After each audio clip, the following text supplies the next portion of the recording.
That's definitely the way. All right. So we've got some absolutely fantastic photographers and bookmakers and designers here with us tonight. And I guess that was the key thing for us, is to not just talk about books, but actually have a group of people with us that live and breathe it as well, and then have created their own books and design books for others and things like that.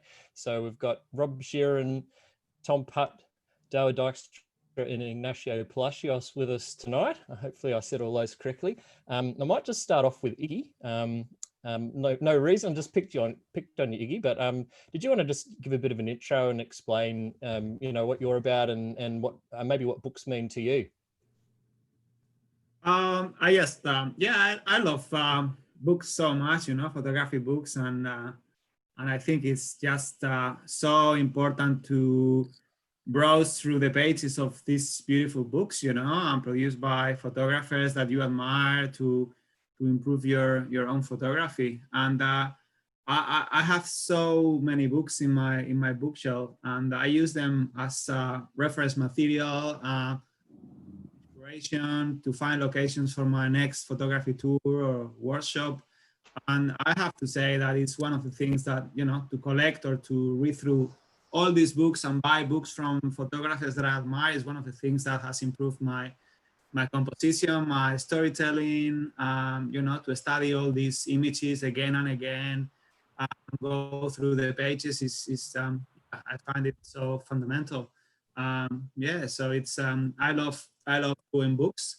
A lot of photographers, sell prints, but I think for me, making books is one of the things that I enjoy the most, because it's not just one image, that you frame. You have a collection of your best images of a particular place that you like, and then you have that collection, and you can see not just one image, but a collection of that, and that book could have a narrative or a story, and it's more about, in a book you can get more than a print. It's the print, it's the paper, it's the frame, but here you have the cover, the design, the image sequence, the narrative, the text.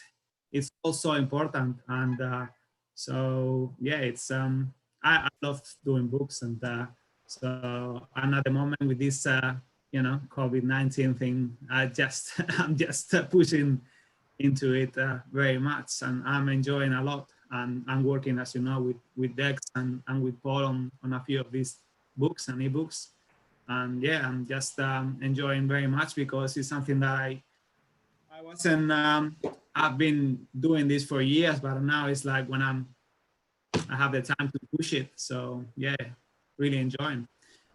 So yeah, I think I have about 300 books in my bookshelf, and Wow. I told you before, I have a list. I have actually produced a list with all the books that I have. Some of them are actually limited edition books, and some of them are actually quite costly, but I think it's important to have these books if you can afford it, and of photographers that you admire, and see the images, and also not only that, but if you are into books and you want to produce your own book in the future, I take this book as a reference as well for design. So when I'm designing books, I tell Dex, like, look at this one, or look at this one, look at the design on this. So I get ideas not only about photography, but also about the design of books, what materials they do, or, and how they have been designed inside. So yeah, I love books.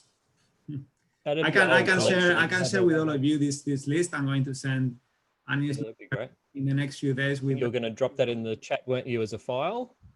Yeah, I could do that. Yeah, I'll put it right now. Do you have out of all the books you've got in your extensive collection, do you have a particular favorite, or is that a bit too hard to put a finger on? Do you have a few favorites, Iggy? Yeah. Sorry, I just couldn't hear that thing. Yeah, do you have a favorite book out of your whole collection? Ooh, let me guess. Look, I don't have one, and depends on where you are into, landscape or portrait or photojournalism or wildlife. But If I have to recommend just one book in my tools to my guests, I always say get Genesis from Sebastião Salgado, which is actually, he was in Magnum. He's such a famous photographer and a lot of people don't know about him. He's a black and white photographer. He's been photographing for, I don't know, 40 or 50 years. And he produced a book called Genesis, which is absolutely incredible. And a lot of people don't know about this guy or this book. I can recommend another 10 or 20 nearly as good as that one. But if I have to choose one, I'll say Genesis. Yeah, I'm actually with Iggy on that. I think that's one of the most incredible pieces of visual communication I've ever seen on this planet, in modern times anyway. And yeah, it touches so many bases on humanity and nature and our relationship with the earth and each other. It's in such a strikingly elegant and yet powerfully revealing way. It's yeah. If you're going to start somewhere investing in books, that would be certainly right up there in my pick as one of the top. Awesome. I have so much, like Steve McCurry has some beautiful books. I have some books from Michael Kenna, from Art Wolf. I have from Franz Latin. I don't know. I'll share you the list with you, and if you have any questions, just another good one is Eye to Eye from Franz Latin, and I have the limited edition of that one as well. So many books, so many, anyway. You should be giving us a live tour of your library, Iggy. Follow me. I'll send you a picture of my library. One sec, I'll share with you. Fantastic. So Tom, you're up to, I think, did you say, Tom, you're up to printing press on your 14th book? Is that right? Number 14. So yeah, over the period of about the same number of years. So I've done 3 books that were part of, I've actually done 10 books that were part of my portrait photography work, studio that I used to run. So we used to publish books and raise money for charity. 3 of those were just a simple sort of print on demand. And then the other 6 that I did were as big as this, which is the Wolf Book series that we did, raising money for dog charities, kids charities, etc. This is the sort of book that I would love to print for my landscapes. You want to get how big this is. This weighs 3.5 kilos. It is 30 by 30 centimeters squared. It's about 360 odd pages with a beautiful, nice, heavy, I think it's 170 GSM sort of gloss paper. And you can see how wide it opens up to, right? Double French fold jacket. So, no expense spared. We printed on the case as well. So that cost us money. Print on the end papers, that cost us money. Printed on the reverse of the end paper, that cost us money. So there was no expense spared with these ones, plus a designer to put together all of these custom fonts that we used for the book as well, based on the story that the client had written about their dogs.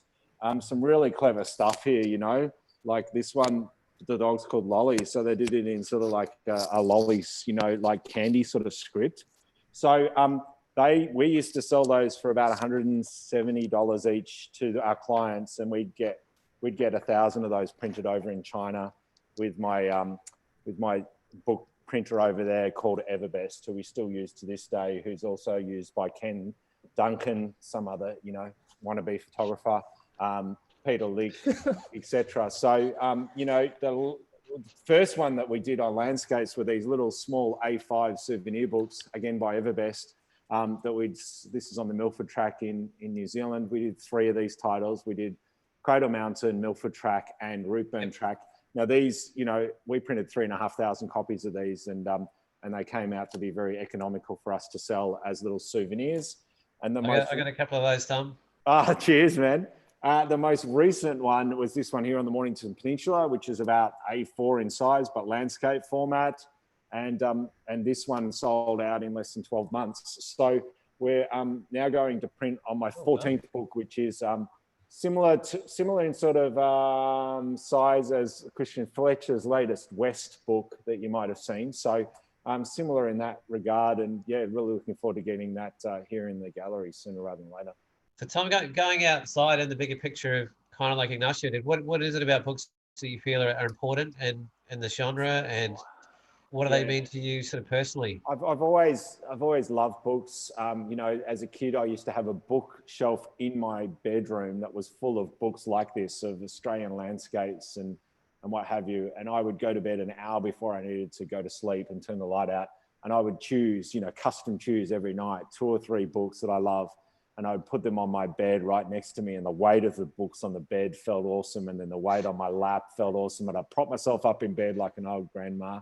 And I would just pore over these books for hours. And so, like Iggy, I've been a keen collector of books for years. I've tended to sort of recycle some as well, and fallen out of favor with some and passed them on to other people who would probably appreciate them more than me. But I have this core group of books that I tend to sort of lie down on the living room floor on a Sunday afternoon with biscuits and cheese and a wine, and just start pulling books out of the bookcase and just poring over them. I just think they're so visually rich, and that, just echoing the thoughts of what Iggy said, you know, you can just go on this beautiful journey as you look through the book and get inspired by them. But also too, as a publisher and a photographer, it's a great way to leave not only a legacy, because I'm big on that, but also too, great way to publish your work and in a nice condensed format that, you know, this has got, I think this had about not even 100 photos in it, but that's a great way for people who, if they bought a print off the wall here in the gallery, but liked a whole lot more, well, they can buy the book, you know, or if they didn't have the budget to buy the artwork, they can buy the book. I mean, this went all the way to California. It got posted over to Belgium, the Netherlands, London, et cetera, et cetera. It probably sat underneath hundreds of people's Christmas trees at Christmas last year. So, you know, that's a nice way to sort of get your name out there too. I mean, it's like a business card almost, isn't it? Mm. Yeah. So yeah, I think it's definitely something that, well, I feel books are very, they're very tangible. They're very real. They're very visceral, and that they're touch-based and feel-based. Yeah. And the interactivity that we have with books is completely different from most of the way in the digital kind of age that we interact with our work and other people's work. And I feel like I wouldn't necessarily say it's getting lost. In some ways, it's become far easier for people to engage and create their own books than it ever has before.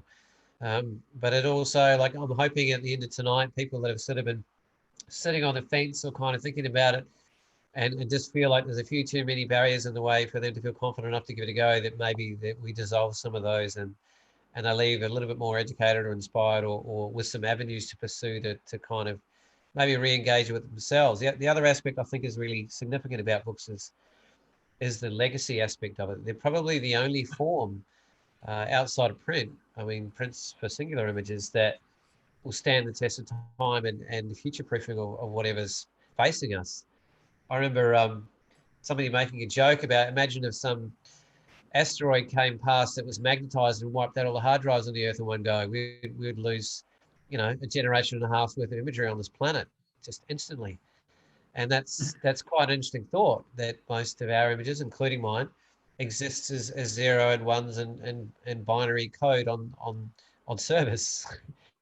And it's not kind of that real or that accessible from, or tangible in a lot of ways. And yeah, that's something I find really particularly beautiful about books, is that the physical interactivity is, and as Tom was saying, if you have your own book and you present it to someone, it's so different from, like, you know, have a look at my little phone screen.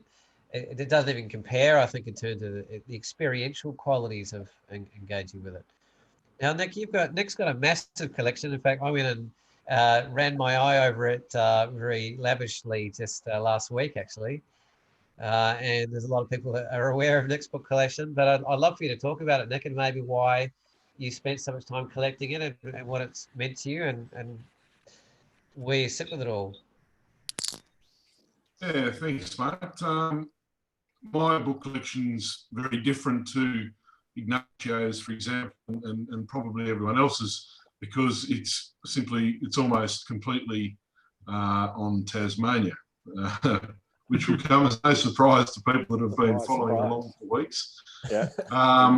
So yeah, there's photography books, but and plenty of those from Tasmanians or from people from elsewhere that have done books on Tasmania. But there's a lot of books on history of the bush. It's basically anything to do with the wilderness and the bush and the old huts of Tasmania and the stories, just heaps and heaps of that sort of thing. I mean, I have other books as well, but they don't live on the same bookshelf.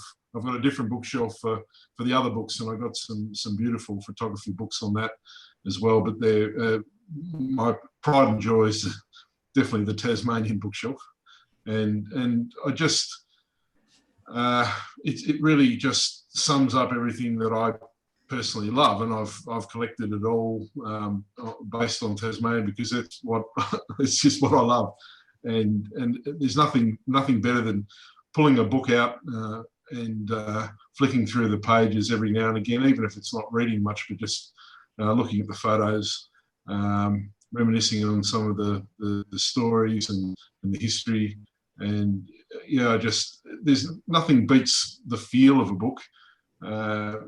You can browse on the internet and learn the same information, but it's just not the same as reading about it in a book. And I'm sure there are many people out there that would feel very, very similar. Now, Dex is coming more from a design background. I know he's particularly passionate about black and white photography. So just to, because I'm just aware we haven't actually introduced him on properly, even though Tom's been on the show before, and who doesn't know Ignacio? Ignacio. But Dex is the kind of man that is really giving a lot of us, it's like making a lot of us look good because of his incredible eye for design and his capacity to help curate imagery, the way he has a sense of how to pull a narrative together and how to pair images and how to not crowd images with text, but still empower an image with text is quite an art form, as I'm discovering. And he's absolutely brilliant black and white photographer, and he tends to do most of his photography with one of these, but as good as probably anyone in the world that I've come across. And he's actually produced some of his own books, and he's been heavily involved in all of the light collective books that we produce in our projects, as well as all our other sort of material. And he works pretty heavily with Ignacio, and Ignacio has been, how many book projects do you think you've been doing with Ignacio? I've lost count. I think it's close to 10. You're right. And there's a few in the making. There's a few being published, but there's a few in the making still. So more to come. I think we have more in the making than what but yeah. No, but most So of them are 90% there. So it's finishing touches on most of them. So where does your passion for being engaged in the art of bookmaking sort of come from, Dex? How would you describe your what gets you excited about it? Well, the books are there to create and to share, so people can read what other people's interests are, what other people's photographers' photographs are. So you can share, and I still like the fact that you can have it, like you said, a tangible book, like a real book in front of you. You can sit on the sofa and immerse yourself in 200 pages of text and read a story, or 200 images in front of you and forget about the world.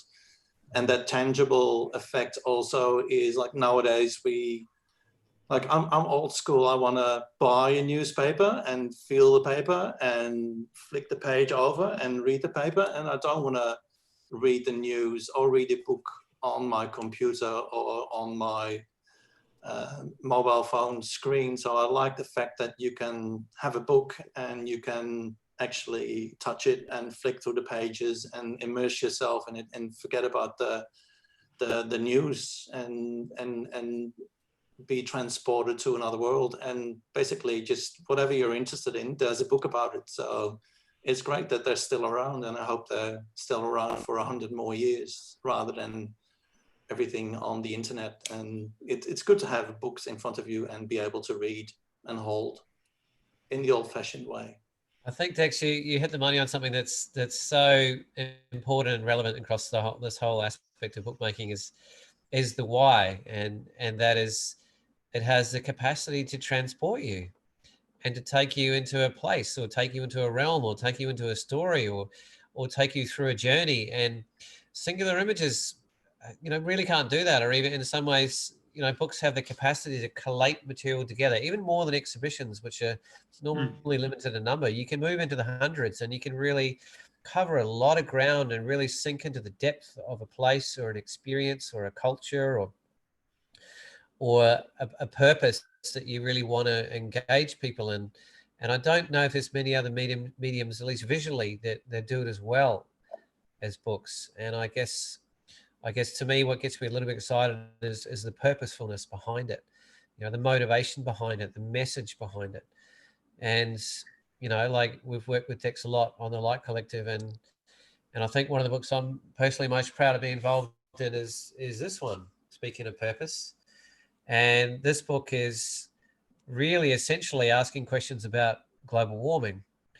And, you know, coal or coral, it started off as just a visual expose, but it's moved into a conversation around asking the hard questions about how we balance our thirst for energy resources on this planet, which has largely been fossil fuel based, versus the well-being of our great natural ecosystems, in this case, like the Great Barrier Reef, and using symbolism and imagery to sort of engage people and in this case, challenge people to some extent through this strong juxtaposition between coal and coral. You know, the two, you know, they don't coexist very gracefully together, and the Great Barrier Reef is dying from rising sea temperatures from global warming. And in fact, during COVID, it's kind of slipped off the radar. It's had the worst coral bleaching in modern history, and it's just kind of slipped on the by and by through everything else. And it's the largest living structure on the planet. And you know, it's quite relevant, I think, to our culture, because the Australian economy is built on resource-driven processes, and that's part of what keeps us ticking over as a country financially. And yet, you know, we also have some of the great natural ecosystems in the world here, and there's and the visibility of the reef as a message to the world is quite striking, because it's the largest living structure on the planet, and it's half gone in just a few decades, and it looked like it might be gone in our lifetime. And that's, to me, a huge warning shot across the bow. And I think to be able to sort of present a book in a way, and we did it in a way where we weren't using politics or particular alignments, but we were just using the imagery. Like Adam's imagery on the cover is actually a composite image of the Heart Reef, which is probably the most famous symbol or singular feature in the Great Barrier Reef, and, you know, and the surrounding reef, but it's kind of dying. It's being smothered by coal dust, and the actual features around the outside on the cover are actually, if you look closely, you can see the actual tracks from different machinery and things like that. So I think I really enjoyed, I guess, the self-expression of it as well. Like particularly with self-publishing, where you're not really necessarily ad hoc to a publisher who has all their agendas and their motivations about sales. There's a freedom around self-publishing, I think, that we have now, and I'd love to talk to Rob about that more. That gives us an accessibility to sharing our own messages and passions and loves and connections with a place that I don't know if we ever really had as easy access to that in the past. You know, it was quite a big deal, and it still is, to create a big commercial product. But Rob, I mean, how do you feel like that's changed in modern time about people's own personal capacity to create books, and the empowerment that's changed maybe in the last 10, 20 years that's now created this whole world of self-publishing? Did it even exist 20 years ago, really? Like, is it now kind of hit its stride? Is there more to come? Or well, I mean, you know, the Asukabook has been around for 10, 15 years, and there's been a growing amount of people creating books now. And I know that when they started in the late 90s and 2000s, there's been so many more companies come on to create books. So the competition's been quite fierce. But the books that we make are very, very high quality books. There's a whole range of different books that I can sort of go through when we have an opportunity to do that. But yeah. What's your sense about, you know, compared to 20 years ago? What is how accessible is it for people? Like, how would you describe the process, the accessibility, how there's not as big a kind of hoop to jump through or learning curve as it used to be to be able to just have a go yourself? Yeah, look, it's pretty straightforward. I mean, there's software that you can download. Asuka has Asukabook Maker, which you can download. So it's software that you can have directly on your computer. That allows you to create the books. There's a few different ways that you can do that within that maker. You can throw all the images at the book, at the software, and get it to create the book for you, or you've got complete creative control, and you can decide where you want images on the covers. And everywhere else. So yeah, it's quite an easy process now, much easier than it used to be. I also have Photoshop and InDesign templates that you can download, and you can create books within Photoshop and within InDesign if that's something that's easier for you. And there's also third-party software that can be used as well to create that. And then from those softwares, basically they export a PDF file, and that comes to us, and we can then check that out, and then the PDF goes off to Japan, gets created, and a couple of weeks later you've got a book. So it's quite a straightforward, easy process. I wonder how that process would have been, 20 years ago, with just negatives and slides. I guess I wasn't really involved in production at that stage, so it's hard for me to even think back about how they did that and just how that's changed, and that you can create and design a book in your living room now and press the button and it arrives at your doorstep. It's so easy now. You can just do it all from home. It's really just drag and drop and just move things where you like and create the book that you like. It's a very straightforward process now. So in your sort of career, because I'll introduce Rob a little bit more. Rob runs Pixel Perfect in Sydney, which is one of the top pro print labs in the country. As well as managing Asukabook Australia, and I've been involved with them for quite a long time myself.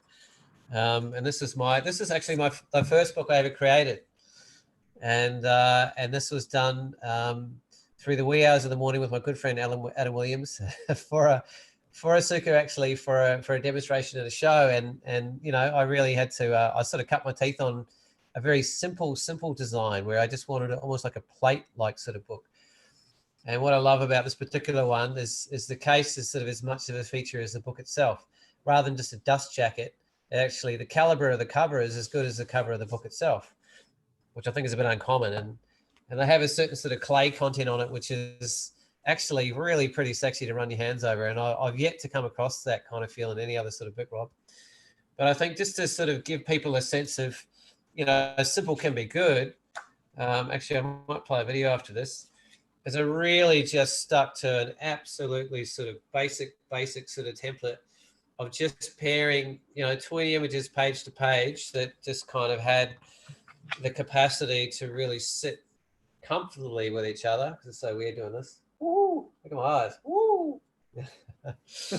But I think, I guess to me, because there's a lot of barriers in my head towards creating a book, when I actually sat down with someone that actually gave me a bit of confidence to dive into, and I think we just used the basic software with a Asuka Maker, and we just kept it really simple. I'm just going to get 20 images that I'll figure out a pairing that works. I didn't have any text, I had a simple title and a simple summation in the back, and it was enough. It's some books sort of, simplicity is key, and I think later on we'll talk with Dex a little bit about where and how the pitfalls and of design can sort of help and hinder a process. You can over design things to the nth degree if you're not a bit careful. So I'm going to jump to Loki, actually. Loki, you've been around photography for a long time, and obviously you've had different passions that have drawn you into the industry. And I think particularly, books can be one of those avenues for us to just really get deeply inspired to engage in the genre of image making. And maybe there's a few that have sort of really struck you over the years that you might want to talk about. Yeah, sure. I'm a bit like Nick, that I'm quite into my Tasmanian books, but yeah, I guess it's pretty I guess books for me is just amazing to be able to pick up something that has so much hard work from one person, all put together lovingly and preparing it basically for you to have a window into their lens, and so you can and like Dex was saying, you know, you're sort of transported there into their world for that period of time. So it certainly is what I find really appealing about books. And I've got a few books here that are my favorites, and I was trying to I was talking to Nick about this particular book a bit earlier because I knew that he would be talking about it.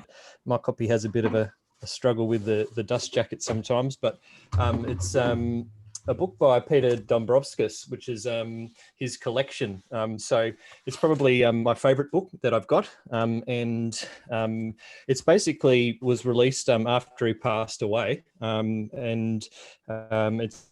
It's got the print quality is pretty much just astounding, and just some very, very stunning pictures throughout, and really just goes through all of the different environments that he's photographed and other locations that he's photographed over time.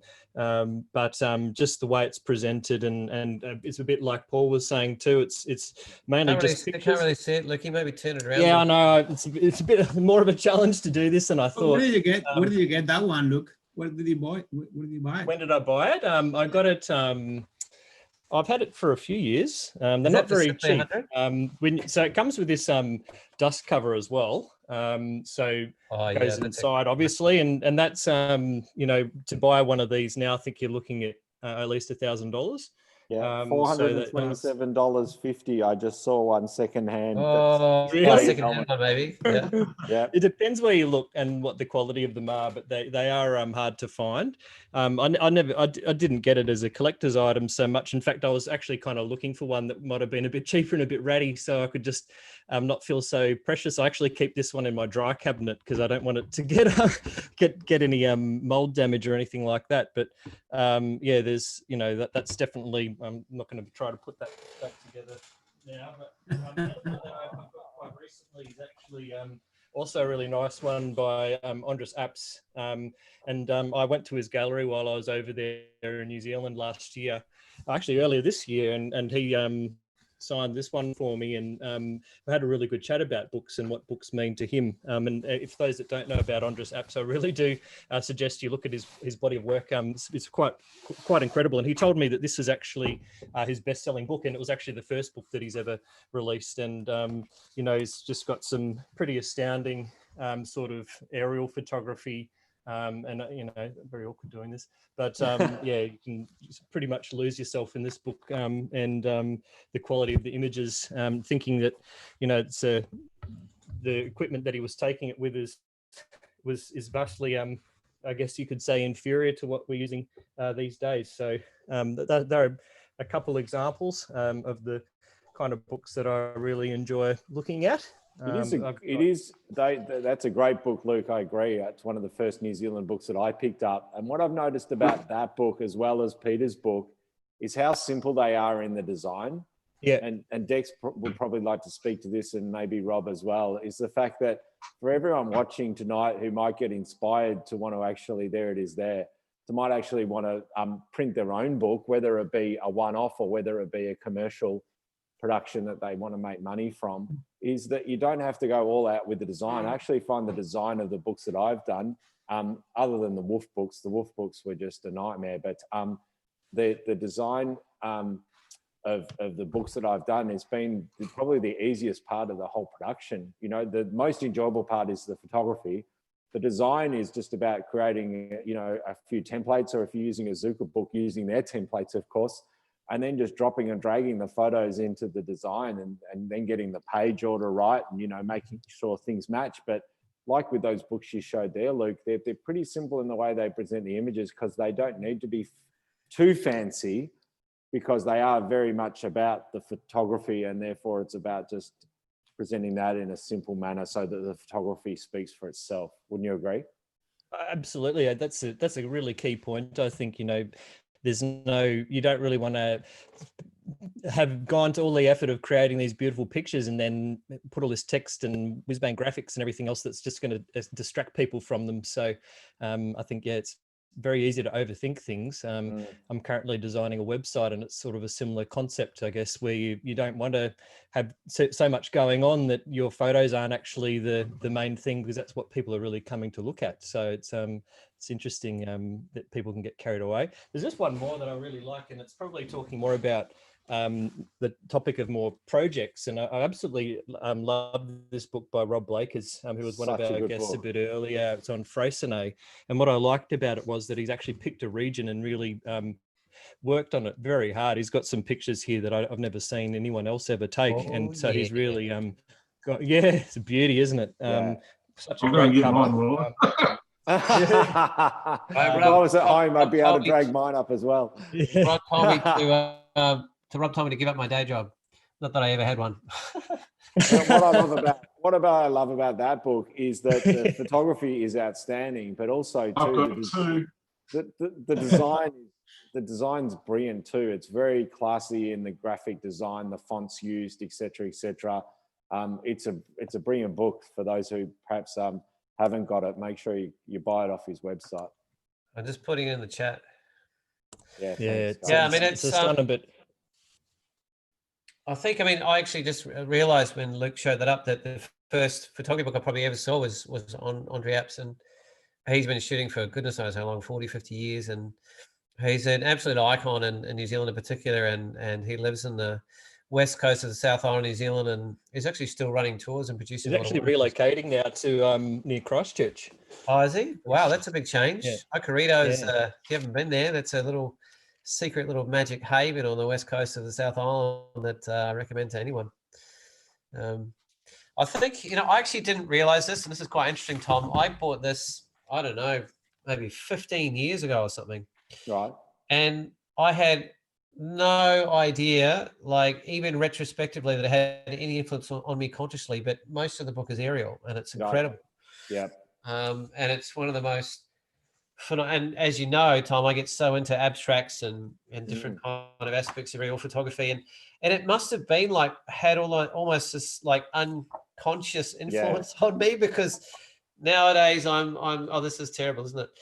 Nowadays it's such a big part of my passion of my life, and I'm wondering how much this influenced me, and I'm just not even aware. I love that. I haven't actually picked up this book for maybe 10 years. Yeah, right. And I didn't even remember that it was an aerial book, and yet even just the back cover, it's just sort of like, and it must be one of the most incredible representations of Earth that allows, such an exquisite kind of abstract interpretation of things as much as literal. I have a similar. And I have a feeling it's shaped sort of me as a photographer without me even knowing. And that it was one of the only books I ever actually physically purchased that I remember doing. Yeah, planted a seed for you. I have a similar story, Paul. This is one of my favorite books. Many of you may not have seen or heard of this photographer, right? I picked this up in Iceland when I first went there in 2014. And this was before I got heavily involved in areas as well. But this is one of the best books I've seen in terms of content, aside obviously from this book here, right? But in terms of content, like this guy went and shot with Hasselblad's, I think digital, maybe film as well. But it's just the content itself is absolutely incredible and inspired me to obviously want to go and photograph Iceland and aerials. But every single photo in this book is so exquisitely designed in terms of its visual design, but also to the book itself. It's not an overly large book, as you can see, but every photograph is just absolutely incredible. And it's just simple in terms of it's just telling you where each of the locations is, but then it's bloody brilliant in terms of the photography itself. So that is probably by far one of the best aerial photography books I've seen. Probably not very well known. I've only seen it on sale in Iceland itself, but if you're interested, I'll put details up about that in the chat. Dex, I'm wondering with Dex, like, do you have any particular books you think really influenced your sort of career or inspired you in your image making, or that you have in your collection, Dex? Not specifically design wise, but pure beautiful imagery. Can you guys see it? This is that Max Dupin? That is Max Dupin. Can you see the cover? No, not really. Put it right in front of your face. It's looking for your face and it can't find your face. So it's Yeah, I switched off my virtual background just for tonight for that reason. Even though it's still kind try it on your chest. It seems to work on your chest. Yeah. Yeah, there you go. Yeah. Okay. So this is a book by Max Dupin, the famous Australian black and white photographer. And this is all, the books are also for preserving history. And this is sort of a book that shows Sydney in the 40s and the 50s. And it's got some beautiful black and white photography, if you can see it. So for those of you who didn't know, Djikstra actually produced his own black and white books on Sydney, and the design of them is phenomenal. And he shot all of them on his phone. But if you've actually been on a tour with Dex through Sydney, you'll understand that you're walking around with an absolute master. And I've always been curious because I've done a tour with Dex. He gave me a private one. I'm very thank you, my friend.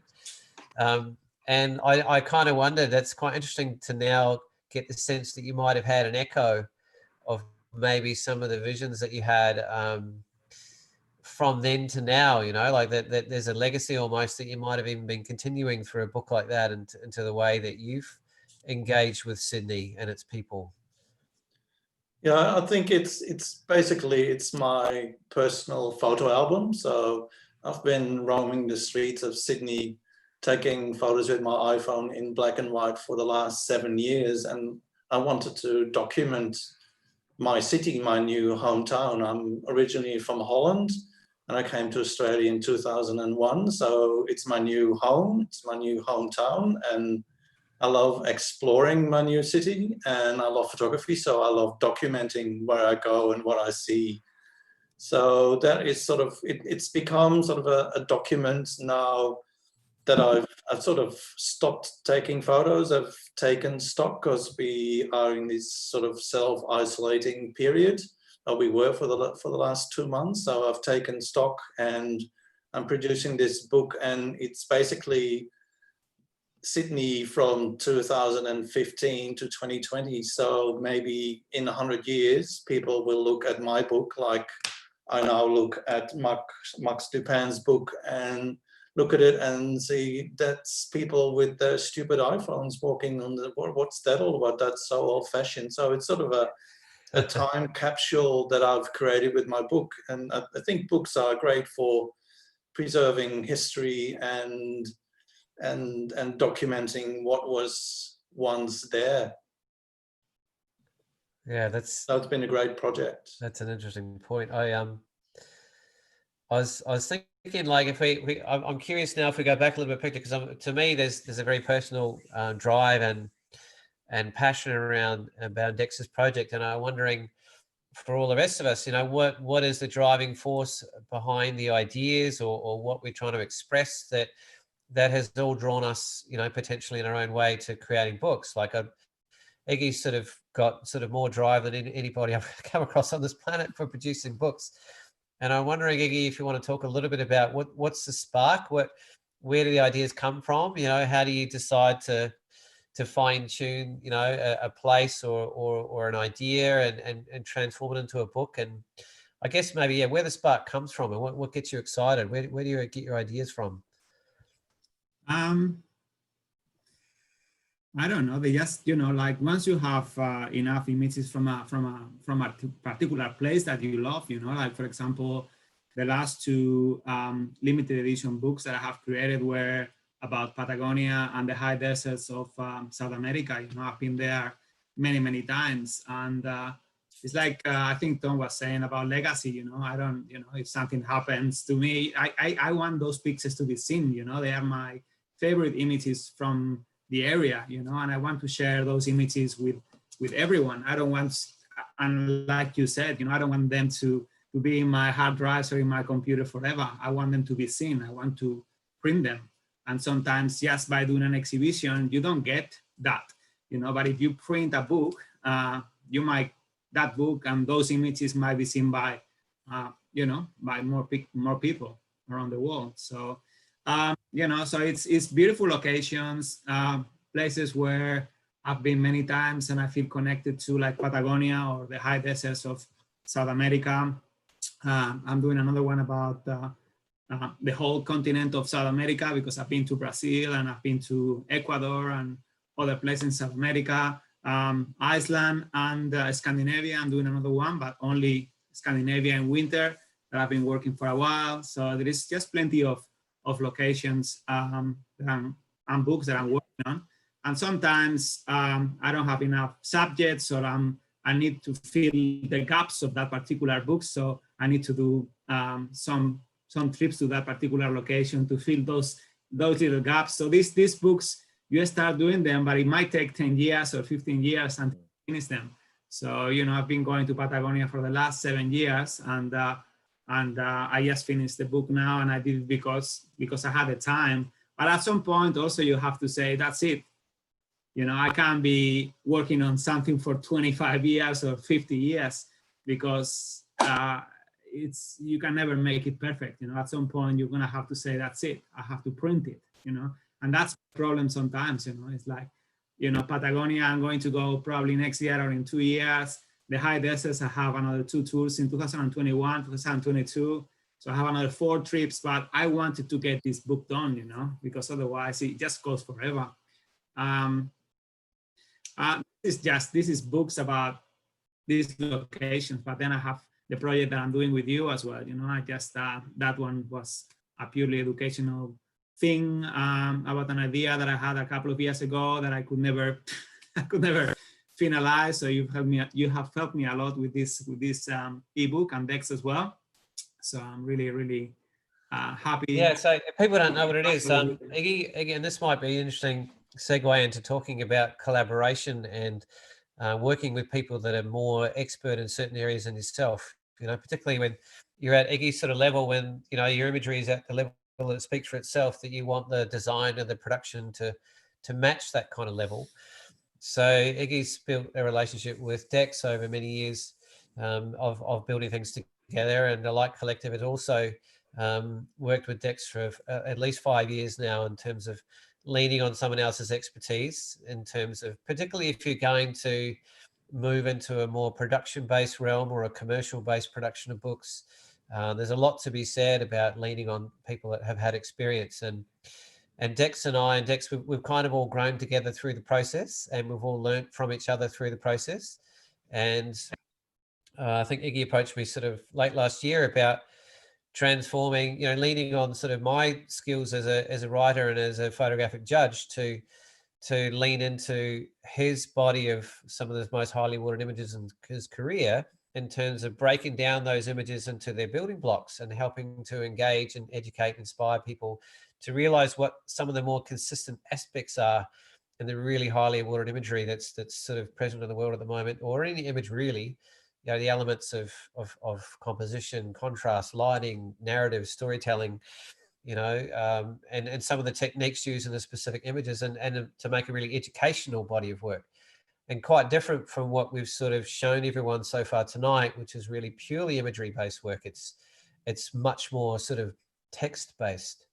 So I'm wondering, I might have lent too far into that, but it's, yeah, I'm very proud of that, Iggy, to be working with you and Dex, to know that you're one of the best image makers I know in the world, and Dex is one of the greatest designers I know in the world, and you know, having that capacity to, I guess, create, you know, the sum's greater than the parts, like with Iggy's imagery, you know, and some of his writing, some of my writing and thoughts and judging experience, and Dex's design, and even, you know, a bit of feedback from Susan in terms of proofing and maybe even bouncing off some of the Light Collective crew. And all of a sudden, you know, don't be afraid when you're getting into your own projects to maybe, you know, particularly when you're starting out, to lean on some people that might have done it before. Or, you know, if you know people at a photo club that have produced books, you know, how do they do it? What software do they use? You know, how do they get over the hump of engaging in it in the first place? Because, like Iggy sort of mentioned it before, like when is enough? You know, you could keep saying, oh, I need to go back and get more, or are those images good enough, or, you know, how many times do I need to go back to a place to really get a sense that I've got the body work that I want? And it's kind of up to you. But I feel like, to me, that's one of my major barriers that stops me pushing the go button. Is it actually enough? You know, do I need to go back again? You know, what more can I do? Is this going to fill up all the gaps? And I think, you know, getting past it and saying, well, actually, you know, this would be good, or maybe starting at a project that's a little bit smaller or really simple to get the ball rolling and get your confidence up is a really nice way to do it. And that's where companies like Asukabook and Memento and other ones around the world that exist that make that capacity really quite easy, that you can just do it from your laptop at home, and you don't need a professional designer, and you don't need to invest in all these other things. You can literally just have your idea and bring it into fruition. I can speak more about that, into that, Paul, if I could just jump in Yeah, a second, please. because I was relating to what Iggy was saying earlier, and I think this is great that you've revisited that. A couple of things is, where do you stop, you know, collecting those images in order to put it to a book? Because you think to yourself, oh, I'll always have better material. I'm a better photographer this year than I was last year, so surely the stuff that I get more recently will be stuff that I want to include. I had this dilemma a few years ago where I'd been going up to the snow landscapes of Australia. You know, I've been going down to Cradle Mountain for how many years, shooting it, you know, when it's got snow on it. And I decided that I was going to do a book on the snow landscapes of Australia, not yet to be commercially printed, mind you. But I got to the point where Mary said to me, you've surely got enough content now. And I said, look, there's still places in Tassie I want to go, and there's remote places here and there. And she said, yeah, but, you know, why don't you make that volume 2? Why don't you at least just publish what you've got already, you know, which is a great documentation, by the way, of a lot of places that I've been, both that are well-known and not so well-known. That, I think it's about a 160-page book already, right? Publish that, do that volume 1. Her way of getting me across the line to stop chasing that next image was to say, do a volume 1, and then the rest could go into volume 2. And I said, okay, that sounds good. Then I'm not going to miss out. A couple of things around that I want to continue with is that my latest book, which is a sort of continuum of the Mornington Peninsula book I showed you earlier, is a book called the Mornington Peninsula Summer Edition. And my ethos around that was the fact that 2 reasons. One is the first book that I did on the Mornington Peninsula I felt was very dark. A lot of the pictures were taken early morning, late afternoon, and they were dark. So I felt more that I needed to publish a book that was bright and cheerful and, you know, probably taken a lot at the times when people wouldn't take photographs during the middle of the day. So I set myself a goal and a project of wanting to shoot a book only in 4 weeks. And the reason I did that was for several reasons. One is that I felt that if it went longer than that, it might not be something that I ever finish. And then secondly, because it was called the Summer Edition, and the story through the book was, in fact, people enjoying the Mornington Peninsula on their summer holidays, I knew I only had 4 weeks to do it. I knew that between Christmas and pretty much Australia Day long weekend was the greatest amount of time that people are here on the peninsula. And so therefore, I shot it in that 4-week period with light planes, helicopters, and drones, and exclusively from the air in the end, although that wasn't necessarily the design. But during that period, which gave me a definitive sort of time in which to work, but also just meant that I could get it done in that time period. Otherwise, I knew that I'd have to wait another 12 months for me to finish it off in that summer. The other thing I wanted to talk about was that collaboration, like you were saying, because almost every single book that I've done has been in collaboration with at least 1 or 2 other people. And this, I think, would relate to anybody on this call tonight or watching on YouTube later, would be around don't do this necessarily on your own. So if you were doing a book where you were just going to publish one through Azuka because it's a nice documentation of the holiday or the workshop that you've been on, etc., right? I would encourage you to sort of throw it at somebody who you trust after you've laid the book out, for example, and say, can you give me a feeling about, you know, is it too repetitive, or is there not enough? Or do the photos opposite each page work really well? Stuff like that. Get somebody to just give you an honest critique. Is the font that I've used on the design really simple and basic? Does it look a bit, you know, amateurish? You know, could I choose something else? With my book, I've always at least thrown it at one other person to do that. Ian Wallace, who does all of my prepress, he's based down in Hobart. He's published over 50 books for himself and other photographers in the past. He always runs his eye over it because he does the prepress. He always gives me his thoughts and ideas. Have you thought about doing this? Do you think that works well? You know, he always just plays the devil's advocate before it goes to print so that I can have that more discerning eye, or just it's also hard too, when you've been looking at a book for so long on the computer screen, and Iggy, you'd know this, and others, you get lost in it. You can't see the wood through the trees, and you kind of like I almost get over it. I reckon every single book that I've printed, and this will be the 14th, I've probably never, ever sat down in a corner on a quiet Sunday afternoon and poured over every single page. It's of no interest to me because I've seen the book so many times on the computer screen already. I'm kind of like over it. And so if you get to that point, you've got to show it to somebody else who can then also, you know, give their you know, their eye to it to say, you know, it works, it doesn't work, it needs more images, get rid of these, this is far too repetitive, stuff like that. I mean, I had this book laid out pretty quick, and then literally, you know, 2 weeks ago, before we're about to go to print, I emailed Ian and said, do you think it should be themed, or is it okay that this book's just random photos? And he goes, no, it should definitely be themed. And of course, my book was random photos. So I had to go, shit, what theme am I going to choose? And like, how am I going to lay this out? And then, all right, we're going to need some graphics. Okay, how am I going to do that? Et cetera, et cetera. So it almost turned the book on its head. And now I'm really tight to a deadline because we've got to get this to print and get it back here in Australia before Christmas, because otherwise we'll miss the whole Christmas sales and it won't work at all. But just the power of collaboration and being able to bounce ideas off somebody you can trust will help with the book, regardless of whether you're doing it as a one-off or whether you're doing it as a commercial proposition. That's my 2 cents worth. Interested what you said about Christmas in particular. Do you think that's a really important thing to target, I guess, if you're going for the mass consumer market in that sense? I think it's critical. Well, for me, it was critical. That Mornington Peninsula book I showed you there, we published 650 copies and we sold out of that, you know, in less than 12 months. We probably sold, I haven't looked at the stats, but maybe a couple of hundred of those just leading up to Christmas in the 2 months. Yeah. And the thing that made that book a success that it was a couple of things. It had nice photos in it.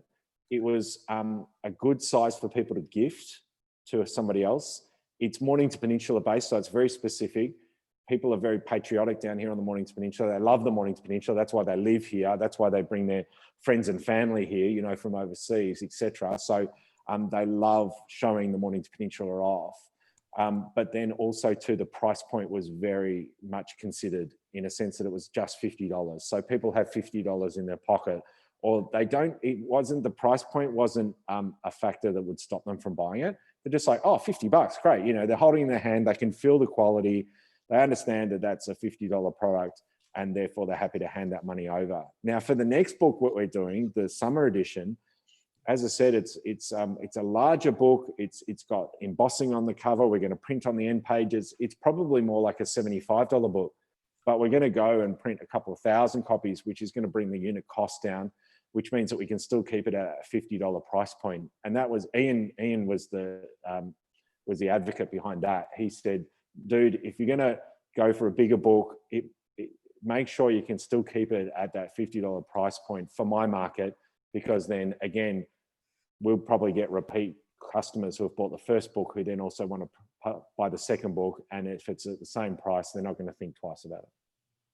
Brilliant. That's probably a good time to talk about the tiering of books that you can produce and when you would choose to go into that commercial realm to do that price point. So self-publishing versus, you know, offshore printing, and most printing is done offshore these days. Offset printing, I think it's called. Yeah, they're quite different physical processes, and you guys can probably describe it better than me. But my basic understanding is that if you want to compete in a commercial capacity, then you've got to look at your final price point, like Tom said, and that's kind of a bit of a sweet spot, I think, in the market. And then you're talking about investing quite a lot of money up front, because you need to generally do a run of 1,000 or 2,000 images to make it cost effective to do it. So you want to be in a position where you're comfortable and confident enough to have a crack at doing that, which obviously not everyone is, but it's, I mean, the first one we did, I think, was this one here. We did in that capacity, in that we wanted it to be an accessible price point. Like Tom said, we wanted it, if people or our followers couldn't afford the big pieces on the wall, almost everyone took a book home regardless, who's ever come to the exhibition. It's very accessible, it's very tangible, the quality's there. But then you move up into, say, our next project, and we're going to get Dex to go through some of the design of these. This is quite a different product in that the caliber of the paper and the ink is a lot higher, the production value is higher, but it's actually a self-produced book that we did only 250 copies of. We did that locally. But we couldn't sell them for under 100, for instance, because it would never be feasible, because the physical cost of producing lower volume books, potentially higher quality books, is a lot higher. So we ended up doing this through a crowdfunding process. So that way the book, we're not necessarily taking the huge financial risk that you are of mass producing larger amounts of books overseas if you're not ready for that yet. And that's where the self-production market is really quite significant. And there's a sweet spot. I'm not sure where it is with Asuka in terms of volume, Rob, because I haven't produced 250 books with you. But I know with some of the other self-production type companies that there's a sweet spot around there that if you are going to have a bit of it more of a go, but you're not ready to go high in sort of commercial production, that volume brings it down to a certain sort of sweet spot. What is that volume, Rob, for Asukabook roughly? I guess it depends on the size and the paper and all the rest of it, but as a rough guess, what would it be? Well, I mean, I'm just looking at the Asukabooks. They start around $30–40. Yeah. 10-page soft-sided book, and they go up to, some of them are up to $900 when you get up to the neo-classic books that with the board pages and the lay flat. So the average books are around, can be $200 or $300, but these are more one-off books, and they're more, the quality is just, they're handcrafted in Japan. They're just in the way they're put together, and the quality is just incredible. So it's a real high end. And they're made for professional photographers really to give to their clients. So it's a bit of a different product as opposed to these sort of not mass produced, but more production type books. But they do offer anywhere from 14 to 20% discounts on extra copies. So there can be a saving there, and they will do sort of they can do 100 copy runs if required. Yeah. Right. Yeah. Yeah. So it's good. It's a tier down, and it's definitely worth looking at.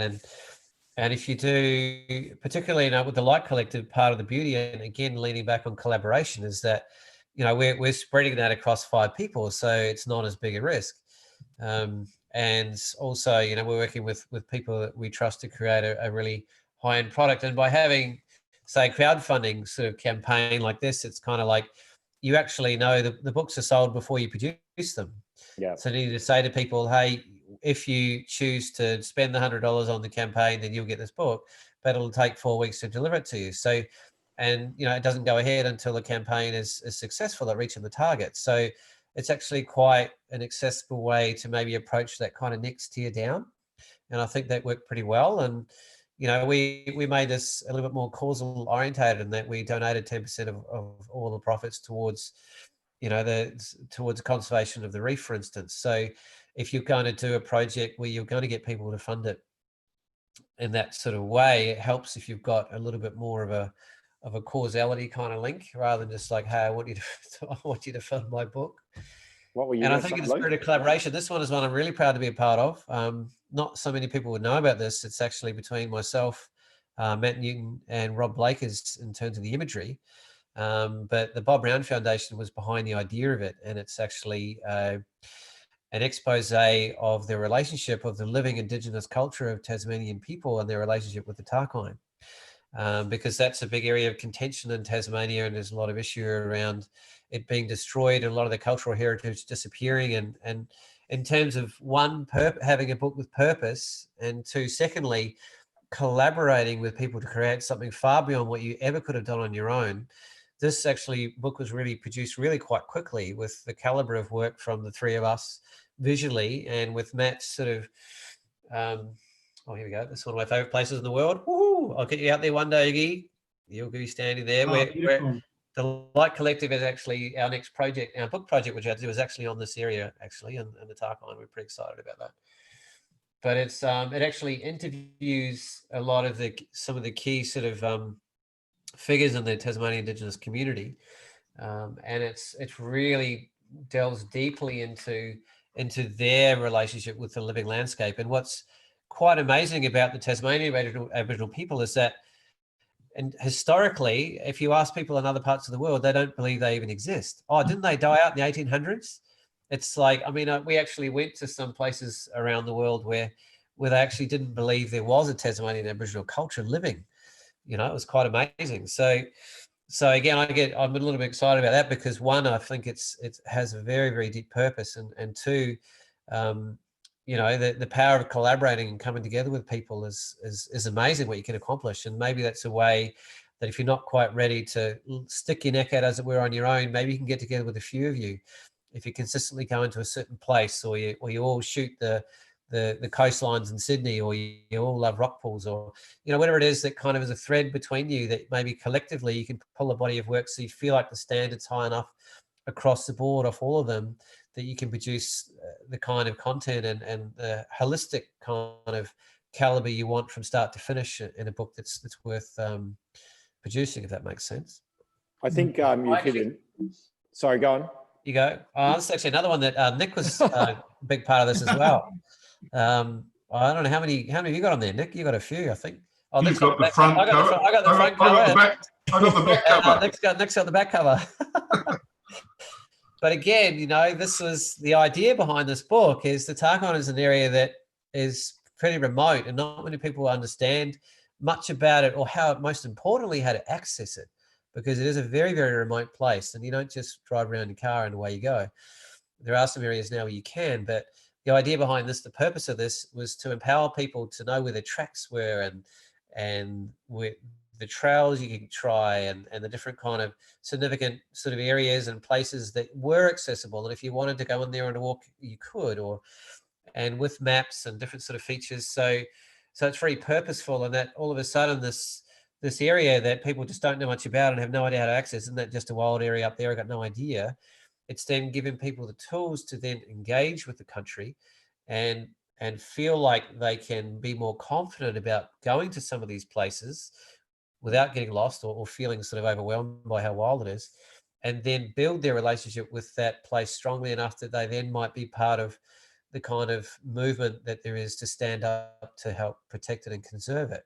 So again, I think purpose, no matter what it is, and I'm getting into probably a little bit more conservation and political purpose to some extent, but I think the purpose of your book is important.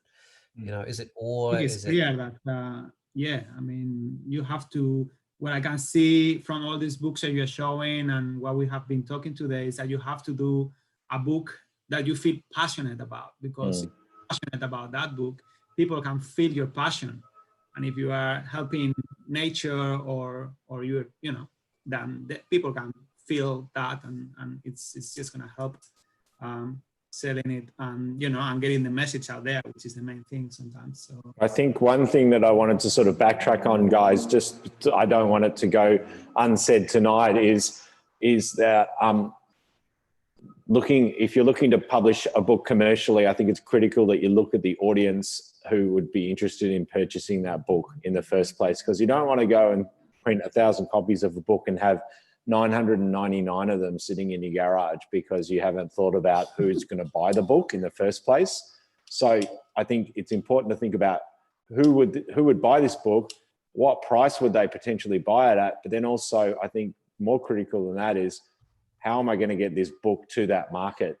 You know, we're lucky in that I have the gallery to be able to sell my book through.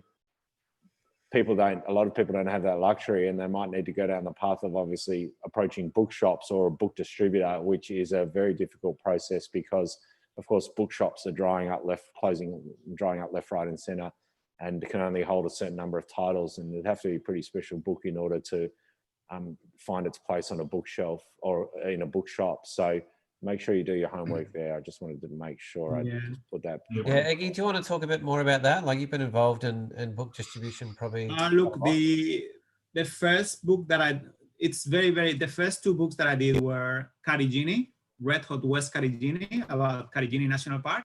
I was really lucky with that project because I was only there for a week, but I had enough material to produce a really nice book, which I printed in China, and it only cost me about $2 or $3 per book. And I don't know why, I just printed 2,000 because I wanted to get it cheap.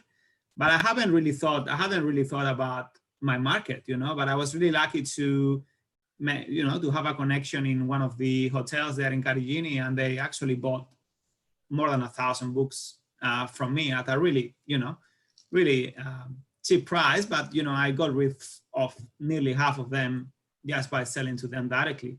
And the book is now gone. I have always printed about 2,000 copies of each of the books that I produce in China.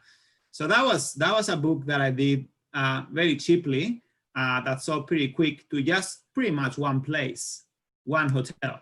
But the second one was about rock pools in Sydney, which is completely the opposite. And that one was sold through a distributor, which distributes all the books to the different bookshops in Sydney. And then I sold about 2,000 books of my first edition, and I then printed another edition of another 2,000 books, and they are, you know, selling slowly. But yeah, two very different markets. Yeah. And how many did you print of the Lake Air book? And what was that? It was another 2,000 copies. 2,000. 2,000 copies. And what did that sell at? As in, what price was that? I think it's $50, and I can't 50. remember. Yeah, right. You know? Yeah, but we still have a few hundreds, I think. Yeah. Well, for Yeah, such a we've niche, probably gone through most of them, and we did use it. We sold them ourselves. Was it the first 3 or 6 months, Iggy? And then we moved them on to a distributor after that. Is that right? Yeah, that's right. So with all of these books, what happens is that you can probably break even your investment within the first 3 months, 4 months, but then they're gonna sell very, very slowly. And like Tom said, you might end up with 1,000 books in your garage.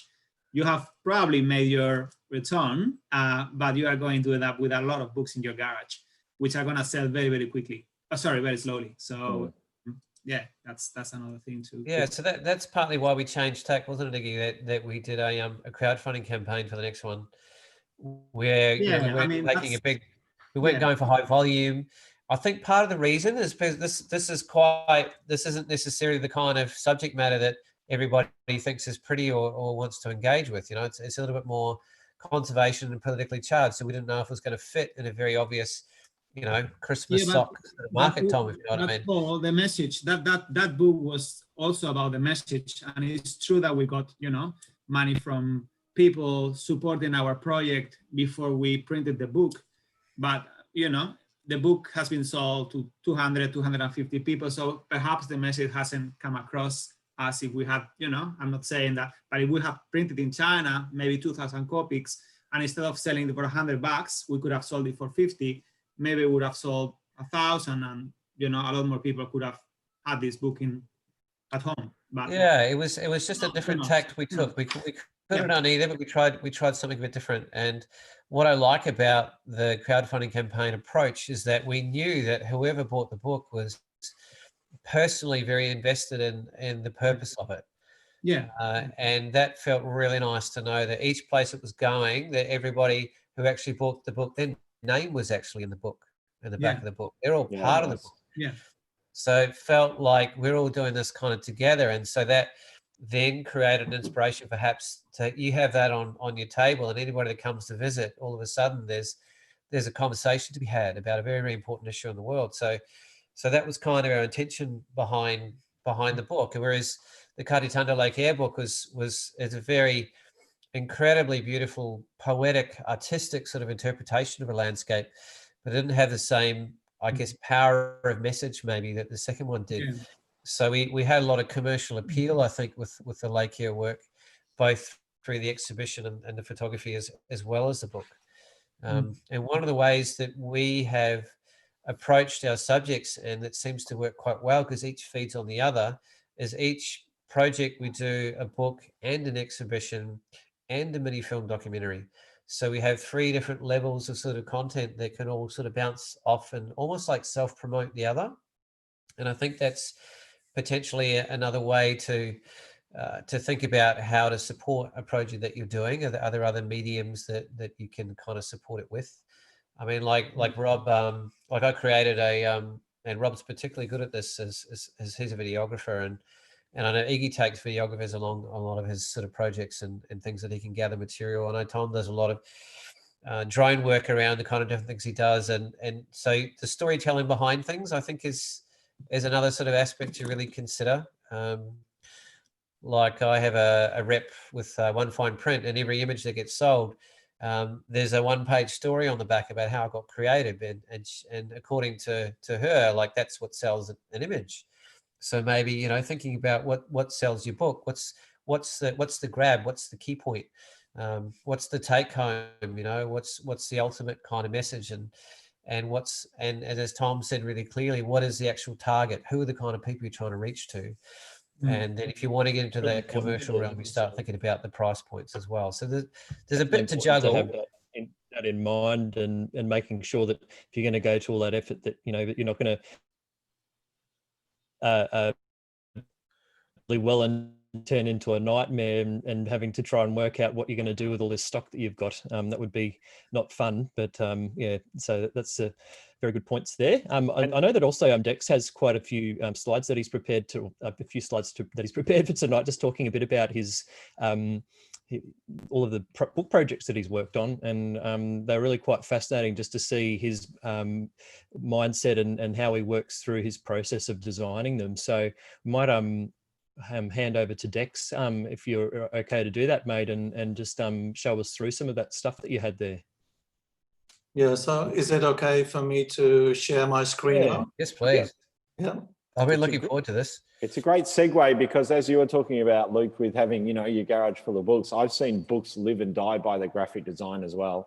I've seen some books that have failed dismally because they look like they've been put together by a 3-year-old, you know, just simple, very simple design, but terrible choice of font, and it just looks amateurish. You know, there's no design that's gone into the book itself, and it's always a worry, because I do most of my own stuff in my books that I would have not hit that mark. You know, I haven't made it professional enough in its design, with even the font that you've chosen and the layout of the pages and stuff like that, so that people do pick it up and go, oh, this looks good, versus, oh, this looks like somebody who's got no ideas put it together. So I'm looking forward to this section and what Dex has got to talk about, because I think I'll probably learn a thing or two, which is great. Just before you sort of start, Dex, like where, and this is where it'd be interesting, we'll talk about it through the process, because I think we'll present Dex's work and then we'll maybe come back to it a few times, because just before we start thinking of the bigger picture, you've got the curation of the images. What do you put in and why? Then you've got the balance of the images in terms of how many pages you're going to do. And then you've got, are you going to include text? And then you've got what images sit well together. And I think what we're going to sort of go through now, and Dex is quite brilliant at this, we've got our own ideas about what we think is good. And Dex is like, well, no, this is how you do it. And we're like, oh my God, we didn't think of that. You're a genius. So without further ado, let's listen to a bit of a master at work, and look over his shoulder at a few of the projects that some of us have been involved with. Okay, first of all, I'd like to share my screen, but the host disabled the attendee. Oh no! Oh, Luke. I was wondering if I that's enabled that for you. That's so rude. That's harsh. Yeah, that's a big faux pas, that one. You're doing a great job, Luke. But it's not as bad as the faux pas of the loop we started with. So is that now working for everyone? Yeah, we can see that. That's great. Beautiful, mate. So, okay, let me gather my thoughts. So I want to touch on sort of 4 things that come up during a design process. It's the narrative and the series you put your images in your book. So when you start with 2,000 images and you only have 100 pages, so you have to cull, and you want to think about what image goes where and why, and which image goes in the book and which one doesn't. The second item I wanted to talk about is like how the image is often the hero, and that's how I design my books. Like, it's all very simple. Tom talked about that as well. So less is more, and like I said, the image is always the hero in my designs. The third case study is an ebook, and it's very text heavy, lots of graphics and lots of images, and that's a very collaborative book as well. And the last item I want to show you is my own book, and that has been the biggest challenge of them all. But I wanted to start the work I've done with the Light Collective, and Paul already showed this book, and especially designing this book, the curating was the most interesting part of designing the book. So it's all about black and blue, and it's sort of a thought-provoking book, and it sort of wants to start a conversation, and it can be a very political subject as well, but I wanted to just show the black and blue in the book and how to do that. And it was really interesting to see where we ended up. We ended up with spreads with beautiful blue images of the Great Barrier Reef. And sometimes they were like double page spreads, but we had pages where the black was dominant. And sometimes, as with the blue double page spreads, the black was a double page spread, so very dominant. We had instances where the black and the blue were put next to each other. So there was another way of dealing with the black or blue issue. Sometimes it was picking images that had the blue and the black in it. So there wasn't two images, but two images, two colors in one. And this is another example of that. And together with the images, there were some quotes of the Light Collective guys as well. So that added another layer in the book. So what we ended up doing is, this is actually the last image in the book, which was sort of a question mark. So where do we go from here? Is it blue or is it black? So it was a great last image in the book. So what we ended up doing, and that I found that really interesting in showing, in picking which image was going to go where. In the front of the book, you can see that the images are very bright and blue. And in the front of the book, the black images are very soft and gray. And throughout the book, you can see the colors change. So at the end of the book, the blacks are really black and dark. And at the end of the book, the blues are very pale and soft. So it was a really nice way of waving the two colors together. So they were confronting, but they were existing together as well, but they were opposites as well at some page. So it was a really, really interesting way how this book came together. Dex, I might speak to that. Image was put where. I might speak to the thoughts behind that process as well, because you don't sort of come up with this sort of stuff straight away. Like often we'll do a number of renditions, and we had a few different ideas because the power of the book is about the juxtaposition between the two and the choice between the two and the conversation about the two in terms of, you know, energy resources and the well-being of our natural ecosystems. And the reason why we moved to, it was almost like a psychological approach to the darker blacks. And if you actually look at that last image on the bottom right, it was actually a conversation about the more heavily we lean on the coal and the fossil fuels, the more we're watching the bleaching of the coral reef. So it's actually, we are actually trying to purvey visually the bleaching process of the reef from the top left, which in its peak sort of vibrancy, and on the far right at the end of the book, it's almost getting, it's dying basically. And yet that might not be apparent at first, and it might be a little bit more subconscious. And we had a few different ideas about whether we did a 50-50 book, all blue, and actually almost like had a book where you read it one way and then flipped it upside down and read it the other way with black. And we had ideas of like just leading with beautiful blues and just ending with blacker and blacker. So we went through quite a few different processes about how to represent this idea. So this is kind of the end point of maybe 4 or 5 different ideas down the track. Just to give you a sort of bigger picture of how we got to this point. Thanks for letting me butt in there, Dex. That's all right. The design, we didn't spend a lot of time on the design because the design was based on the Katisanda book. So we had a formula to show imagery and have typography on the cover and everything like that. But this book, the whole putting it together and putting the sequence of the images together took the most time, was probably 90% of the design. And it was, from my point of view, really interesting to see how that came together. In terms of the blurbs or writing about each image, is there a summary page towards the back that sort of has the text that maybe describes the locations or the photographers?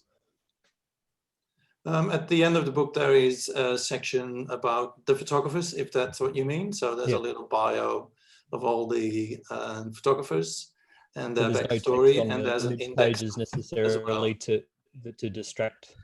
Yeah, it was a choice that's quite deliberate, Loki. Like you can put titles and names and descriptions of images, and you know, as Dexter's quite a big fan of it, so are we. Let's just let the hero be the image. And so what we have at the back is we've actually named the images and given them the page number, but only on a reference point in the index at the back. So people want to go back to it, they can.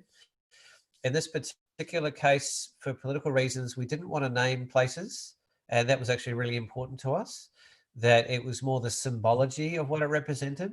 We didn't want any companies to be involved or any names of mines or you know, areas of the reef to be revisited, kind of like, you know, as some of the issues are with, you know, things that are revisited too strongly get impacted. But also it was the opposite in that we didn't want to make it so political that you know, we had issues with publishing or something, or slander or anything like that, for instance, coming to us by naming names and places. So in this case, we made a point of not including those deliberately. Awesome. And the other big issue, I think, is do you name an image that's abstract? And that came up in the Lake Air book quite quickly, is how do you name an image that's so abstract it could be anything? And we argued quite a bit. I remember, I don't know if Iggy's still awake, but Iggy came up with a few names that I just about sort of threw him out of the country on even considering to put into the book. And I made him change one of them. I won't tell you what it is. But we had a big conversation. Is it appropriate to name abstract images? And do you slant people's interpretation or box them in by giving it a name? Or do you actually enhance it and take people in a different direction, or maybe deeper into an image by giving it a name? And that's a conversation that probably a lot of people can have about that, particularly when you have less literal and more figurative or abstract interpretations. I don't have any thoughts about that, Iggy? No. I guess it depends on what you're trying to convey, as you're saying, Paul. And you know, if it's for a nice tourism book or something like that, where you're expecting tourists to buy it, maybe more like what Tom has there. You know, they want to know where a place is or have a bit more information about what they're looking at. Whereas if it's a bit more of a thought starter and more intellectual, I suppose, then you want people to be able to look into it and read into it themselves. And so you're not giving them anything to work with there apart from their own imagination. I think there were a few images called Abstract 1, Abstract 2. Untitled 1, Untitled. Hey, it's a good point you make regarding my book, because I got a little bit of backlash on that first Mornington Peninsula book because I didn't title each of the images. I just put in the back a series of thumbnails and put the title on each of those thumbnails. And even then, I didn't necessarily have the name of the place on the title. It was sometimes I made up a bit of a wanky title. And so people were going, oh, how come there's no, you know, there's no titles, there's no captions telling me where this photograph's taken? And I'm like, well, you know, because like it's just here on the peninsula, right? Yeah, but we want to know where, you know? And so this next book, we've broken up into sections that have, you know, this is Mornington, this is Mount Martha, this is this is that. And that's, I think, solved that issue. But, you know, I've got a book here, for example, that I haven't shown you yet called Dust. It's a beautiful abstract book. And I think just, yeah, look, there's no titles on the pages because it's just, you know, beautiful abstract photographs, right? So there's no need. It's like a portfolio book almost, as opposed to anything else. So it just really depends on what your book's trying to achieve and what it says in the first place. Cool. Back to you, Dex. Yeah, back to you, Dex. Okay, Iggy, wake up. Oh my God, look at those images. Oh, look at those So books. this is Pretty the sexy. series. This Oh is my a series of books I've designed for Iggy. They are limited edition books, so they are 30 by 30 centimeters, printed beautifully on beautiful stock, and they sit in a beautiful box with a beautiful silver embossing as well. So I treated these books as, like I mentioned before, the image is the hero. So there's not a lot of design. There's actually page numbers in the book, but when I think of it now, we actually don't need them, just the captions, and there's a foreword and stuff like that. But it's very minimal, and typography is very minimal as well. It's legible, so you have to look at cover images of which one sits on the cover the best with the legibility. That is sometimes an issue, but everything is very minimal in this series of books. This is a limited edition series. Iggy, what's the editions, Iggy? Just out of curiosity. I'm doing 100 for each of them. Yeah. Yeah. So the image is the hero. So all you can see, there's not a lot of bells and whistles in the design. It's just the page number. It's a caption, where the location is, in what country, and there's a lot of white space. So the image is the hero, and that is the most important thing in the design of this book. Sometimes there's two images on the spread, and every now and then I place them on a black background, but again, it's a very simple concept. Some images sit together really well, and some images demand a double page spread and they bleed off the page. Some images sit just on a black background, and there's another layer of quotes on this page as well. How do you know what to have as a white background on the opposite side versus a black, Dex? It's pure. Yeah, I think like, oh, this might look good on black because the light is very beautiful, or it gives it a little bit more contrast. It's very subjective. And often Ignacio will say like, okay, I want it on a white background, and I'm okay with it. It's Right. very subjective. Okay. There's no rule for it. Right. Some people don't like the black background, but it's also, I mean, we've done that because it's also part of my branding, but the black and the white, but I think it goes well with some of the images, but yeah. Yeah, if you look at Iggy's website, which is pretty magnificent, by the way, it really stands out partly because of that, Iggy, the branding and the black. Because Dex, what you've got to be careful of as you're scrolling through here is when you are spreading an image across onto the opposite page, you know, where that gutter sits, where the middle of the image, or where the middle of the book is, to make sure that you haven't got anything critical falling into that gutter. Yeah, that's why it sits on the left-hand corner, because if I put it on the right-hand corner, the spine would go through that particular mountain. So that's always a consideration to make. Yeah. So I guess I might get Rob to speak about this a little bit later in terms of the physicality of materials of books, but the way the paper stock and the weight of paper, the number of pages, the way the pages are sewn together, they all have quite a big influence on how images sit when you open a double page spread. And, you know, lay flat is a modern design where they actually build the stitching in and the weight of the pages, so they actually almost literally sit completely flat. Whereas a lot of traditional books, there's a big bowing that happens through the middle and what we call a gutter. And you can kind of see the shadowing through the middle of the book here and the way Dex has presented it, where you can lose, depending on your design, actually a certain amount of percentage of the actual photograph. We can't even see it at all. Or it's limited in how you can engage with it because of the bowing of the pages. I don't know if anyone can explain that any better, but that's quite a consideration if you're ever going to try and move across the center of an image of a double page spread. Well, I can give you a quick example of that now. I'm just looking at a book here now, and this is just one of our crystal albums, and it's a lay flat album that has quite hard pages. It's quite board style pages, but you can see that the pages actually lay down flat. Completely flat. Amazing. absolutely flat. Where are we? And it really does impact Doing your that, your you're just your not, interactivity with the book. you're just not doesn't it, losing Rob? anything in the gutter. It's just like straight across. So That's probably the extreme example of where you can have complete confidence in just placing anything across the middle. Whereas in other different styles of book, it's a little bit more of a consideration. just got another example here too, a book by Steph Dunn, which is a big landscape book, and you can see here, I don't know, flat. I mean, these are glossy pages, a bit tricky in this lighting, but you can just see straight across. There's just nothing lost in the gutter. So it really comes down to what you can do with your binding. If you can get away with lay flat binding, it's just price. Yeah, it's one of those things you'll get to that a little bit later in terms of the final production, but it is worth considering the price bracket of what you're going to produce, because lay flat books can be a little bit more, for instance. And if all of a sudden you design a book not realizing that it's not going to look any good unless it's in a lay flat kind of physicality, then you want to be thinking about that during a design process. So there's a little bit of push and pull between the end product and the design. Is that fair to sort of say, Dex? Yeah, it basically depends on your personal preference, I guess, how you want your book to look.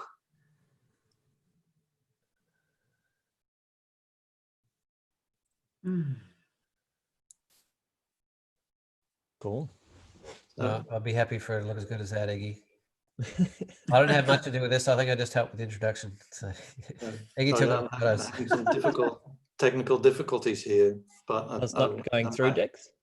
Sorry, It's not scrolling through. yeah, it is now again. Oh, okay. I was happy to look at my images. Oh, nice. I love it, Iggy.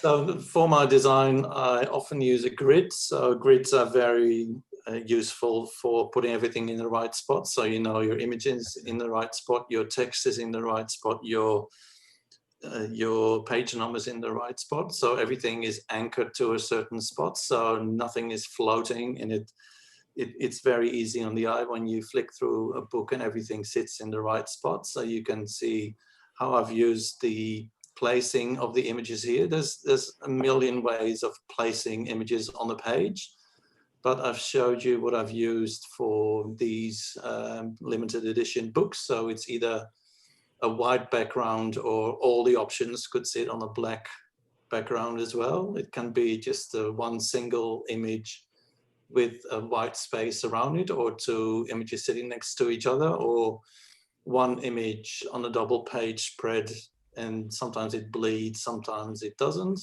It can be a white page with a full bleed image next to it. So there's all these elements that I use. So, and I use them throughout the book. So there's always some sort of dynamic happening in the book. So every now and then there's a white page, there's a big image, there's a black page, there's a small image. So I try not to design over repetitive, because you lose interest when people scroll through books. So you want to surprise them every time they turn the page. They want to see something different or exciting, or a different way of putting an image on the page. So this is a sort of a trick, so you can say, that I use for all my books. So I come up with a series of layouts and I implement them throughout the book. So Dex, rather than saying every page was different, I would suggest maybe some of my favorite designs of yours where they have a bit of a sense of rhythm, where you cycle through a flow of a few different designs and then they come back again. And so there's almost like a rhythm to the design as much as the images. Is that something that crosses your mind when you're designing a book? Yeah, you every now and then an image needs to be small, or an image needs to scream, because there's so much detail, so you want to show it as big as possible. So it is nice to have a beautiful rhythm in the book, where you start slow and then there's a crescendo, and then you end with a few smaller images, or all of a sudden there's more black pages. So it's nice to have that difference, and that makes it a different experience when you flick through the book. And it's also a way of putting your point across if some images are more important than others. So you give them more highlight or more space on the page. Mm. So that's Ignacio's limited edition series. We also have been working on a series of ebooks. So they're a completely different beast. The previous series is all like minimal design, a lot of white space. There is a page number, but you don't really need it. There's a little bit of a caption, but this is completely different. And there's so many elements to these books. There's the author, there's the photographer, there's the designer, there's the proofreader, there's the person that has written comments. So it's a completely different beast. They're also very text heavy, and for example, they're interactive as well, because when you open the PDF and you want to go to image number 5, you just click on the PDF and you instantly go to that page. So there's a bit more interactivity as well in ebooks. I think you can even like search on the content, can't you, too, Dex, in terms of certain subject matter and different keywords? Yeah. And you can put links into your website or to whatever you want to link it to. So in this ebook per award-winning shot, we had to come up with sort of a formula where you show the image and where you highlight all the keywords that are being talked about in the book. So you can see it's very text heavy. There's infographics. So there's a lot to put on all these pages. And for me as a designer, it's a nice little puzzle to solve. Everything has to sit within 6 or 8 or 10 or 12 pages, and you have to find a balance between not too much text and try to have the images next to the text where they are talked about. So it's a great puzzle to bring together and lay out. So you can see at the end of each section there is a bit of a quote and there is a bit of a text reflecting on what was said on the previous pages. So it's a bit more than just putting an image on the page and a little caption. It's way more complicated than that.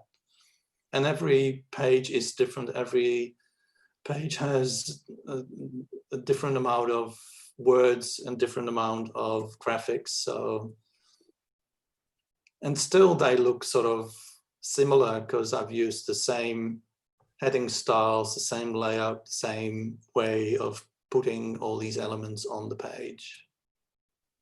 Looks amazing, guys. It's very text heavy, but yeah, I was really wondering because I helped to give it a lot of writing for this, and we worked together and we sort of evolved, I guess, a little bit in terms of how to segregate things and how to compartmentalize things and how to create a little bit of a sense of rhythm so that people then knew a little bit more how to engage with the next one, the next one, the next one.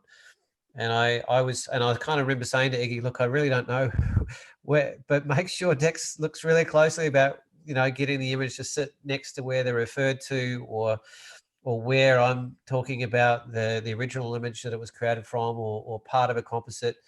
And what Dex, I really appreciate what Dex done as well is he's overlaid the ideas visually with little small cues. Like you look on the top left one, there's a little square with a diagonal on the bottom right of the image, and that straight away gives you a sense that the underlying element of this image that really stands out is that diagonal flow, and that left to right diagonal line is really there. And there's simple little design cues that I never thought of that Djikstra and that I feel like were really quite genius.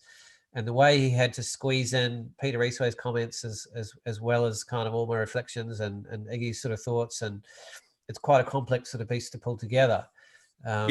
We've been designing this for the last 8 months. What, 8 months now? Yeah, I was thinking about that. No, I mean the project started like about 18 months ago when I started to write and I was just struggling, and then that's when I call you to help me out.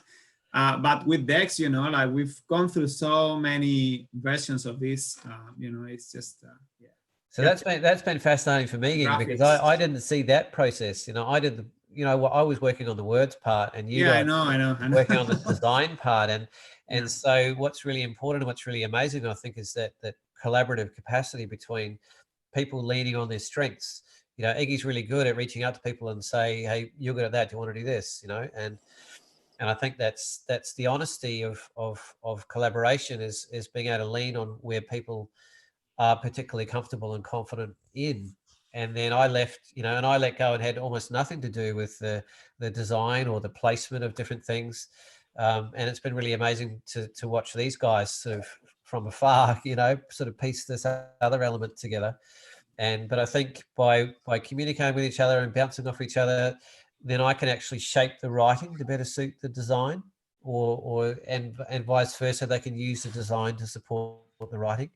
And I think that's quite a beautiful part of the collaborative sort of process here that's really come out on top.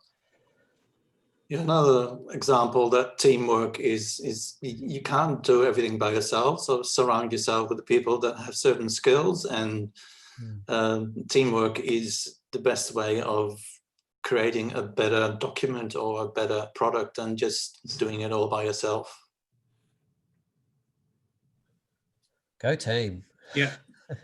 Yeah, well done. Go team. And I think Suzanne is also hey Maggie. in the group, and she has done an amazing job proofreading the whole thing in about 24 hours. And there's always mistakes in the text, you know.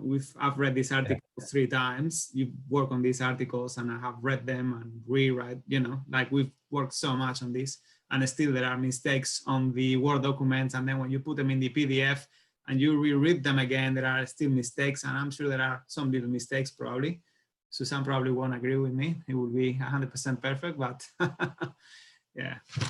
So what do you see as really different about an ebook as opposed to a physical book? Like, where do they sit in the marketplace? Why would you choose to make an ebook? I know, Tom, you've made a number of ebooks as well.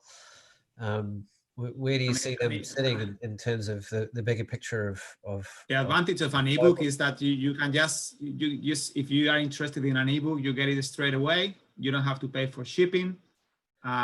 You know, some people are asking me if you can print it.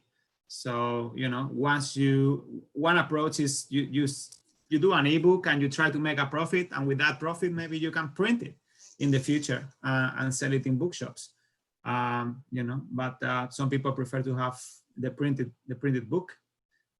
Some people prefer videos.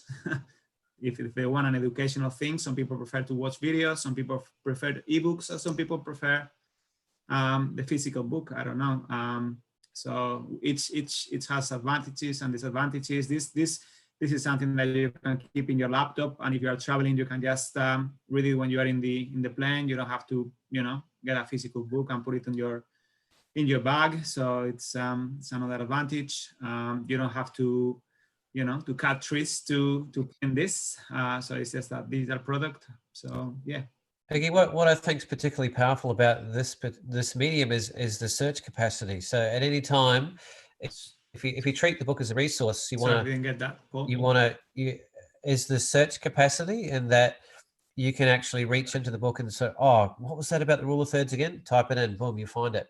You know, what was that about diagonal lines? Oh, what was that about visual flow? What was that about narrative? And you can sort of, and that can take a long time in a normal physical book to just bounce around and try and find a page. Yeah, that's true too. Yeah. And I think that's really specific to this medium, that you can't really do in any other way with a tangible physical representation of a book. So as an educational resource, it's probably a bit more, the interactivity is really quite amazing. And the fact that you can also link it very easily and quickly to other material that's online, either videos or links to websites, or even other articles that you refer to in here that you can read in further depth.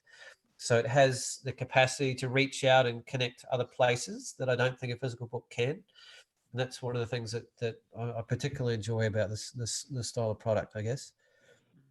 Mm. Yeah, right. Show us your book, Dex. Yeah, let's see it, Dex. It's almost ready. It's 95% ready.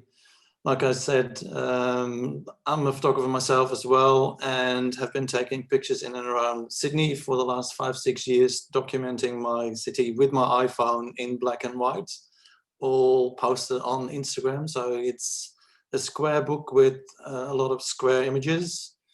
only square images. And don't forget about the back of your book as well. There's a cover that is important, but the back cover is important as well. For example, if your book is in the shops and it's wrapped in plastic, they only can see the cover, but you can put a little bit more information on the back. So don't forget about back covers. Will this be a book that's printed? This is not an ebook. This is a physical printed book, is it, Dex? Yeah, I'll print it once I'm 100% happy with it. And there's just a few little hurdles. It's so easy for me to, when Iggy calls me, can you design a book? Yes, I'll have something back to you tomorrow. But designing my own book has been the most difficult. Yeah. I've got close to 5,000 images of Sydney that I've taken, and I ended up with a series of 200 images in the 240-page book. So at some point, I just had to stop taking photos. And like I said, we've been self-isolating in this pandemic sort of area. So I was sort of pushed to, okay, say stop, take stock, and okay, this is what I'm going to do. I now have to pick my series, and after this, I'm going to do something completely different with my photography. So it was sort of a blessing in disguise, the pandemic, but I've decided, okay, this is it, stopped. Sorry? What do the orange pages there mean, Dex? Are those ones you're still not happy with?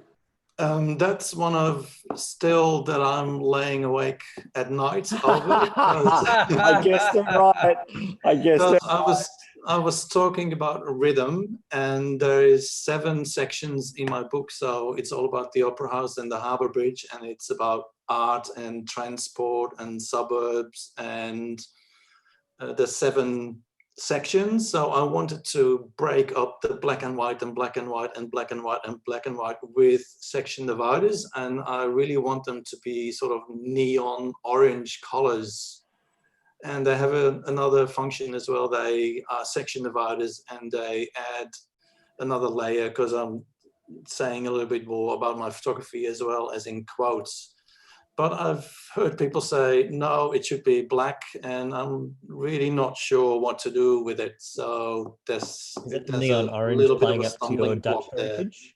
Sorry? Is the neon orange playing up to your Dutch heritage there, or is that just maybe there is, or like a really bright green, like neon green. But since I'm from Holland and our national color is orange, so. But yeah, it's a printing thing as well. Like, how do I get it really bright? So this is where I'm at the moment. So you can see one of those section dividers with a title and a little quote about my photography. So again, very simple layout. The image is the hero. Some of the images sit really nicely together on a spread. Some of them work really well on a black page. Some of them bleed, some of them don't. So this is sort of is there a particular ratio you like working with, Dex, or is I mean I guess with this square because most of your images are square, so that's probably a pretty easy decision to go with square. But is there an aspect ratio or anything like that you prefer to work with, or is it purely just up to the photographer and what their vision was? Yeah, for me, I like the sort of 25% ratio of the frame around it, and when an image sort of can bleed, I let it bleed off the page, and when it sits really nicely on a black background, it's very subjective again. And I think especially on the page with the little person on the right in the corner there, it's nice to have that light behind the little silhouette, and the rest of the page is really dark, so it focuses on that little person. So again, it's very subjective. And when it comes to the actual shape of the book itself as well, so not just the layout on the page, but if you're going to make your book a square one or a rectangular shape or anything like that, is there when people make that decision, is there from a design perspective, does that make it harder or easier for you, or there's at the end of the day, that's just what you have to work with? Yeah, I always talk to whatever I do the design for if the majority of their images is square, then a square book works really well. If there's like 25% landscape images, they will go like they can fit like 3/4 of the spread.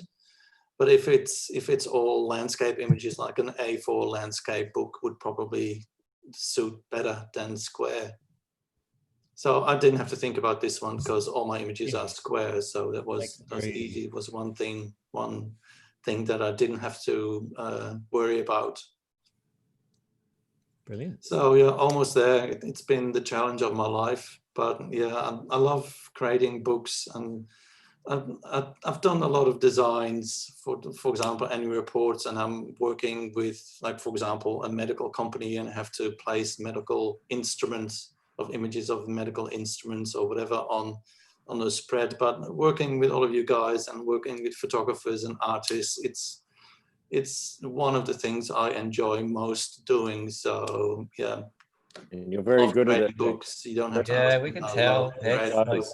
It's so clear. Yeah, when you and I explain about encourage everyone to create their own book, because you can look back of what you have achieved, what you want to achieve, what you want to do better, and what Tom said, just ask other people as well. What do you think? I've shown my book to other people as well, and I asked them, just be brutal, just cull 20 images that don't work, and that's a really good way of looking at your work and putting a book together. So I'll encourage you guys to look into it and produce a beautiful book. Dex, from a commercial point of view then, so who's printing this? How many copies are you going to get done? And what's the price point? And who's going to buy it? How are you going to distribute it so you can sell 10,000 copies and retire? I'm going to print one for myself and one for my sister. She is my biggest fan, and basically why I'm creating this book and sharing my images is so they can see from Europe what I'm doing here in Australia. Mm-hmm. So it's purely personal. I think I'm going to do a limited series of 50 and do a crowdfunding thing, because I don't have the funds to just print 2,000, and it's 240 pages. So I think I'm going to do a crowdfunding sort of thing, and hopefully people are interested, and then I can just sign them and people can have. I'm not sure about price point. I think they're going to be quite expensive. It's not going to be a $50 book, I don't think. Yeah. So it's only people that are really interested and want my book that are going to buy them. So I don't have the money to invest in printing 1,000. So I think that's what I'm doing. I personally think you should be hitting up Iggy to fund this for you. Just get an interest-free loan from him, and he can look after you. Because, you know, to be serious, I would have thought this book would have great commercial interest in Sydney and across Australia. You know, I can see thousands of copies of this being printed, so long as it hasn't been done before, which I'm not sure because I don't know that market. But you know, this has got appeal to anyone who lives in Sydney or who lives in Sydney and has friends overseas who have visited them in Sydney. You know, like I can see thousands of this being printed. It is. Sorry, go ahead, Nick.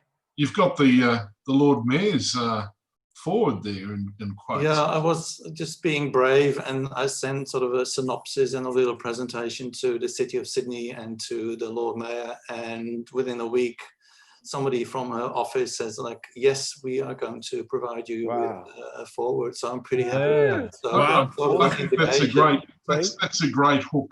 But I reckon you could really commercialise that, take advantage of the fact that it's been, you know, promoted by the Lord Mayor, and get it out there. But as Tom said, I think it's absolutely beautiful. It's got great potential. But you know, you'll make whatever decision is right for you, I suppose. But I think thinking, if you want to go entrepreneurial about this, if yourself or you and Iggy, or you and Paul and Iggy, or all of us sat down and went, who would be interested in this to buy multiple copies, not just one, you're thinking about who'd buy 100 at a time. This is the process I'm going through with my next Mornington Peninsula book, because we're actually seeking sponsorship from companies who want to buy 100 copies at a discounted price before we go to print, so that they provide the money for us to be able to print the book, right? Gotcha.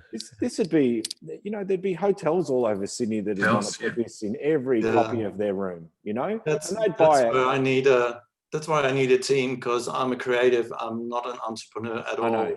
I know. So that's where I need to well, I'm happy to share my thoughts, happen, but I probably ideas around need it. help with that. Yeah, I'm happy to. I'll flick you a message after this and just, you know, throw some stuff at you and say, you know, these are the general categories that you could potentially sell 100 or more copies to each, and then you just got to start throwing emails to people and providing a PDF and saying, look, here's a low res version of it. If you buy 100 copies, I've said 20% off for my supporters, so they're getting 100 copies at $4,000 rather than $5,000. So they're saving themselves $1,000, which is huge. But I've even had a local real estate agent buy 100 copies from me. You know, I was telling him about it on the phone, and he goes, I'll buy 50 copies. And I said, oh, would you? That'd be great. Thanks, Sam. And he goes, no, make it 100. Give me 100. If it's going to be out before Christmas, I'll give it to all my clients and I'll give it to my staff. And he's going to use it as a thank you gift, you know, and that was the Kickstarter. That gave me the idea to actually start approaching other businesses to say, hey, would you be interested in giving this to your staff as a thank you for, you know, the hard year with COVID or anything else? Or RACV Cape Shank Resort are putting it in their rooms down there here on the Mornington Peninsula. So they've pitched in as well. So I think once you start brainstorming it, you'll realize that there's so many commercial opportunities for this book. You'll be amazed at once you start throwing it at people, how many people will be interested in and get on board.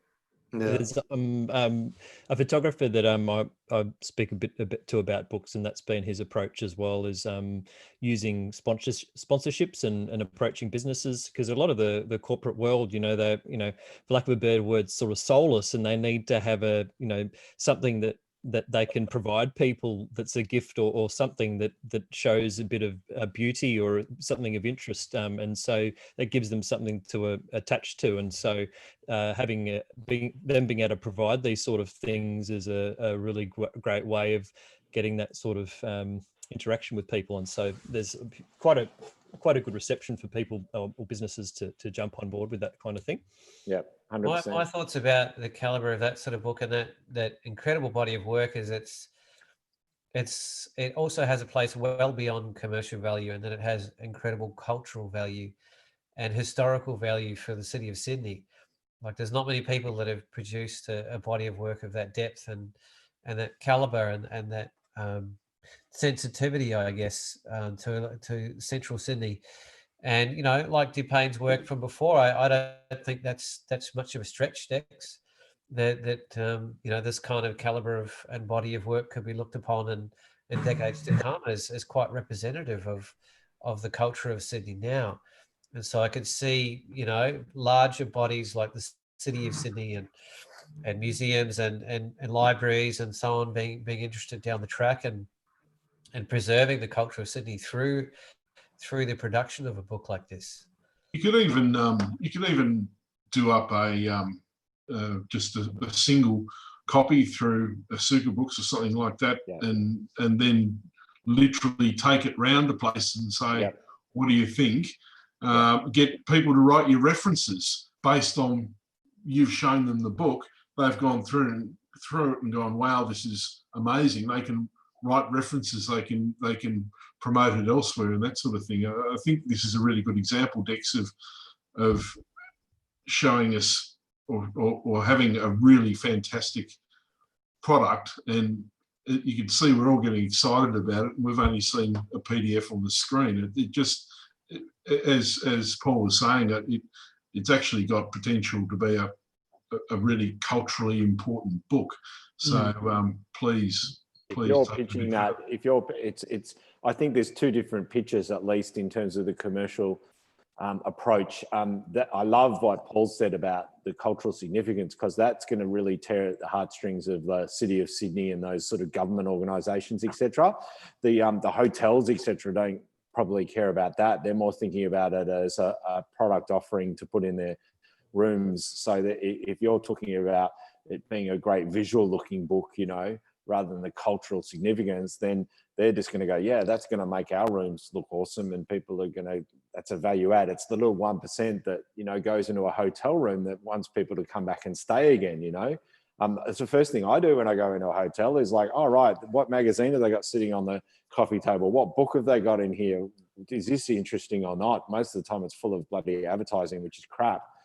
So, you know, the Nespresso machine sitting, you know, on the bench is those little 1%ers that these hotels don't discount the fact that they're looking for little things like this to add value, even more so now because there's so many different accommodation offerings these days. Look at all these art hotels and other things that are putting, you know, big murals of art on the walls and stuff like that. They're looking for an edge that will have people want to come and stay with them the next time, and your book could be that edge.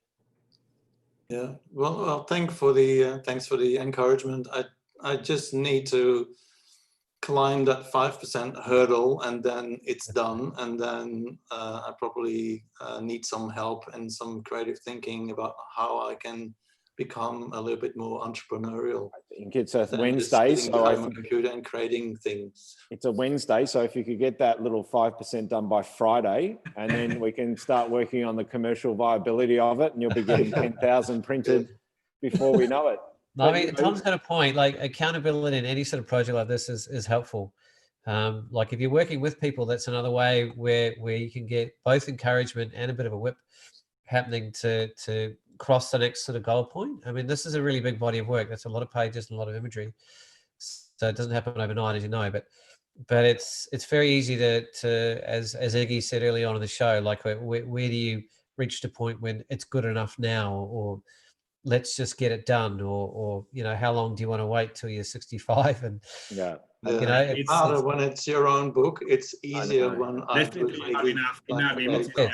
It is, and that's where it's easier if you have other people involved that are potentially, you know, like the amount of passion that we generated across all of us from a couple of PDFs is quite amazing, really.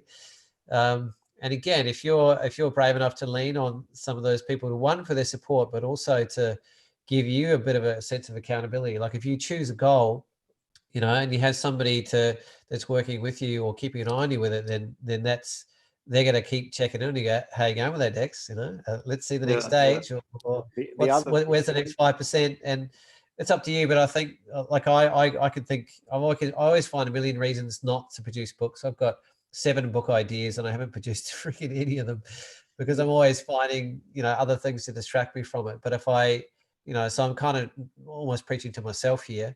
Like, if I engage with Tom, maybe tit for tat, you know, I supported Tom, who's maybe helping curate, you know, can give feedback on his new book, and he did the same on mine.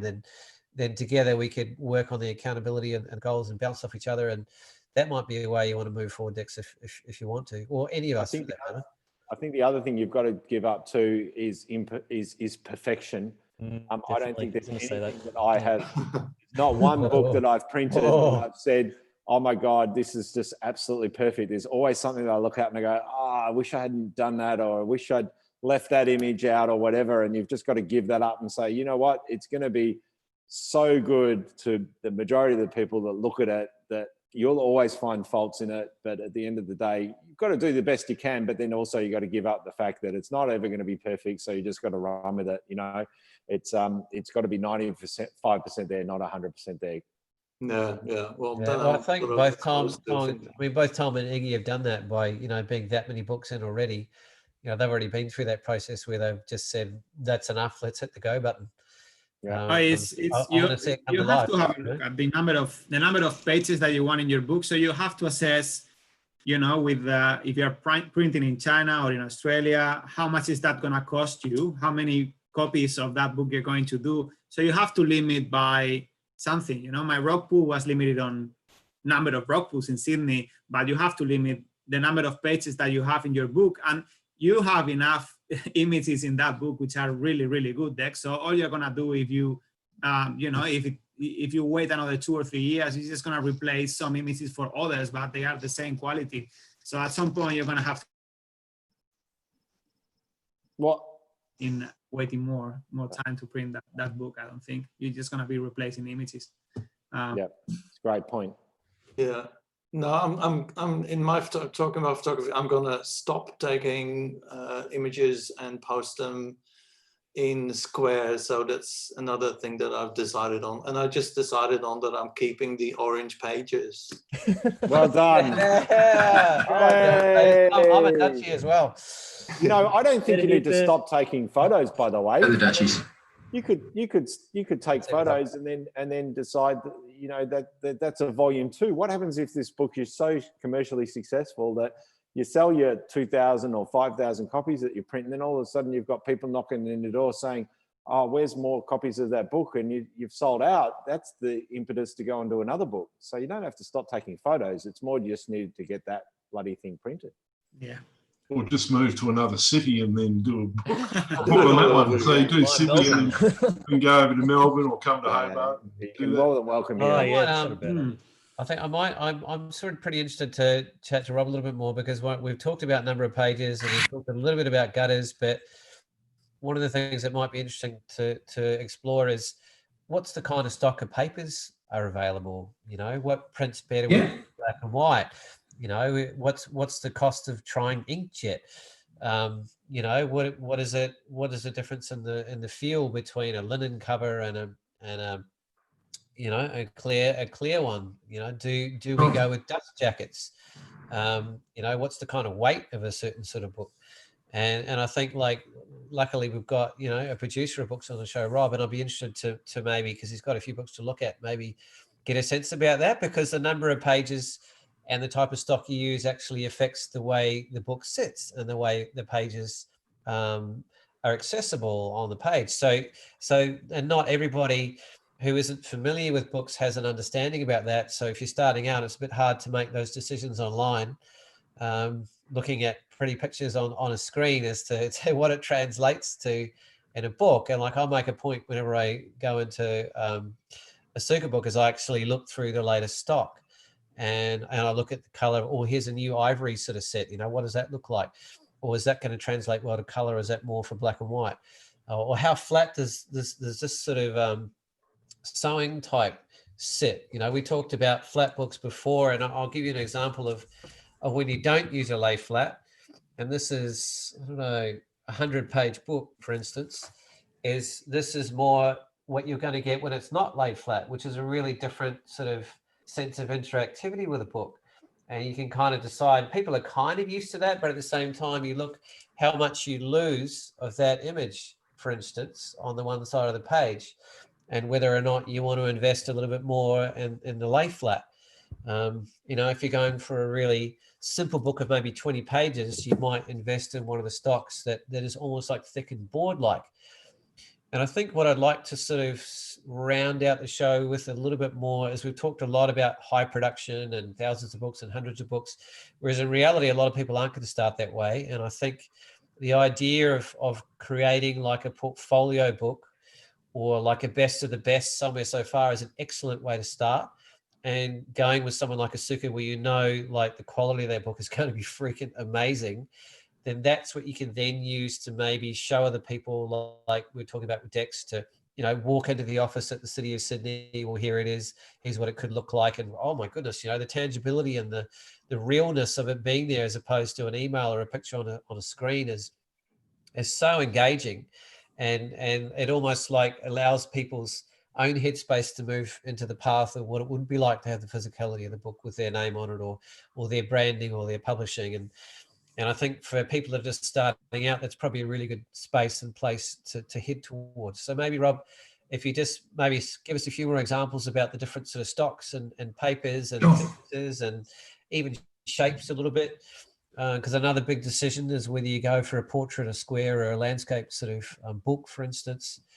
You know, yeah, absolutely. Pages, you know, and the number of pages can sit more strongly and weight the images down, whereas less pages can be, you know, there's all sorts of sort of things that most people won't know much about unless they've had practice. Yeah, well, I suppose that's the good thing about Asukabook, is there's such a wide variety of books. And starting on paper stocks, I mean, we've got 5 different stocks here that we can show you. So we've got a couple of art paper stocks, and we've got, within the art paper stocks, there's 2 varieties of art paper. So there's an ivory art paper, which is quite a warm paper. And then we've got a wide art paper, which is quite cool. And you can see the difference between those two paper stocks right there, just in color temperature, which is give you a different feel to whatever you're creating there. And then we've got laminate. Well, we start with a varnish page, which is quite a satiny type page, and then we've got a laminate version of that page, which is a little flatter, and then a glossy. So there's 5 different pages there, and they're not available in all books, but different pages are available in different books. So in terms of the books themselves, as I said, I think there's about 8 or 9 different choices of style of books, and within those range of books, there could be anywhere from 3 to 6 different styles within that particular range. So they can start as small as this book here, which is a 5x5 inch book, and you can. So this is a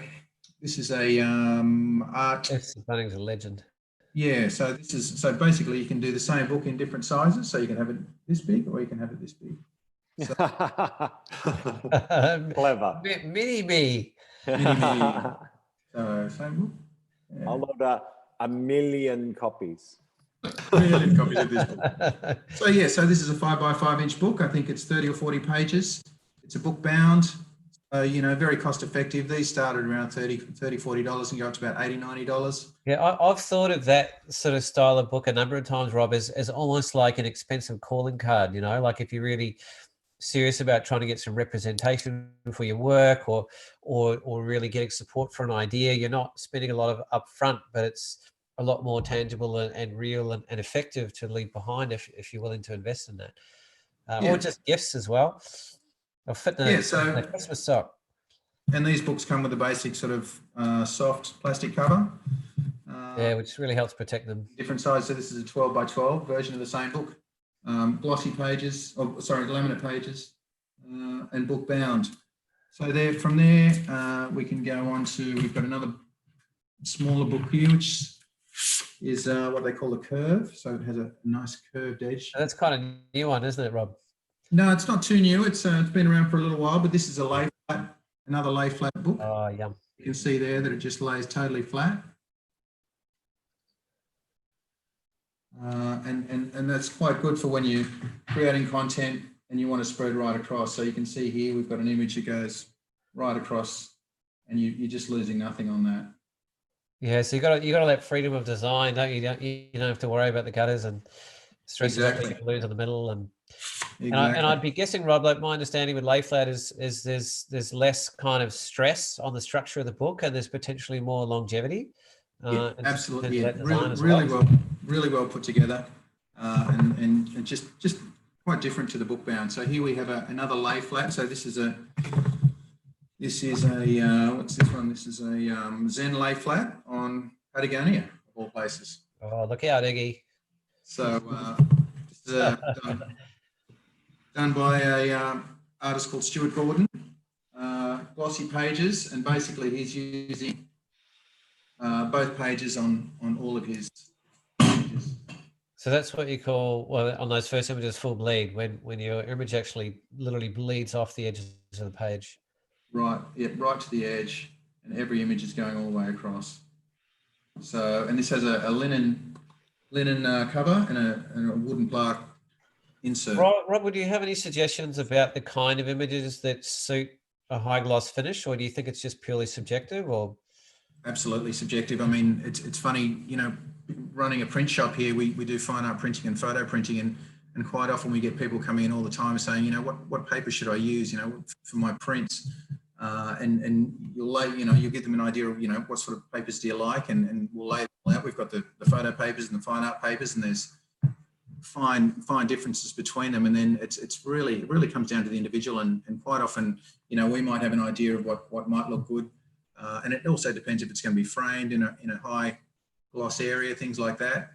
But it's quite subjective to the individual, and it's really, I mean, when they see the papers, a lot of people like the art papers. They're very popular. There's fine differences between them, but especially if they're being framed and mounted and lit. I mean, you can see this one here behind me is a flex print that we have in our studio, and it shows quite a bit of reflection. So it's not super ideal for being hung that way or lit that particular way, but is there much difference in the books in terms of the durability of the different papers? or they're all kind of much for muchness? Or Yeah, no, I think that, well, I mean, it's difficult to say. I suppose it really depends on how much they're going to be looked at. I mean, these books tend to be fair enough. not overly used too much. They're not a mass-produced book, so but super durable and no real issues with wear on the paper at all. Do you find that there's more of a preference for landscape versus portrait, or square, or a particular We size? tend to find a lot more sort of landscape style books, yeah, but also these books tend to lend themselves more to wedding photographers, and they tend to go a little bit more portrait because it's really just, you know, the layout of people in functions and weddings tends to be a bit more upright rather than landscape. So that tends to be more of the way they go. But I mean, there are landscape photographers, like I showed you this one here before, that tend to do the quite large books. So we've got larger books as well. We've got one here by Jackie Rankin, which I think you're familiar with too. Oh yeah, I've got the mini version of that. It's gorgeous. Yeah.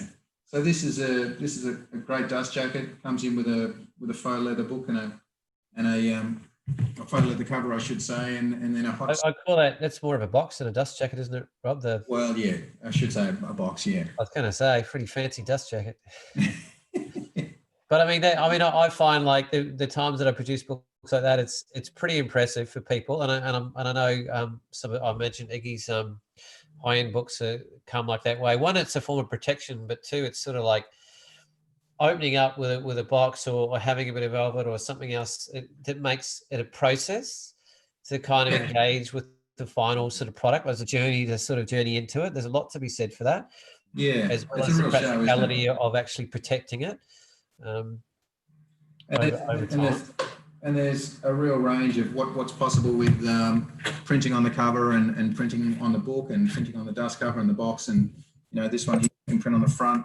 And you can also, you've got images on the back as well. So they're very customizable, and a good way of starting when you're starting to design in Asukabook is just to decide whether on the cover and the box, because if you get too caught up in the book itself, you might find that it might not have the box, or it might just come with the plastic sleeve, which is not what you really had in mind. So it's best to sort of start from the outside in.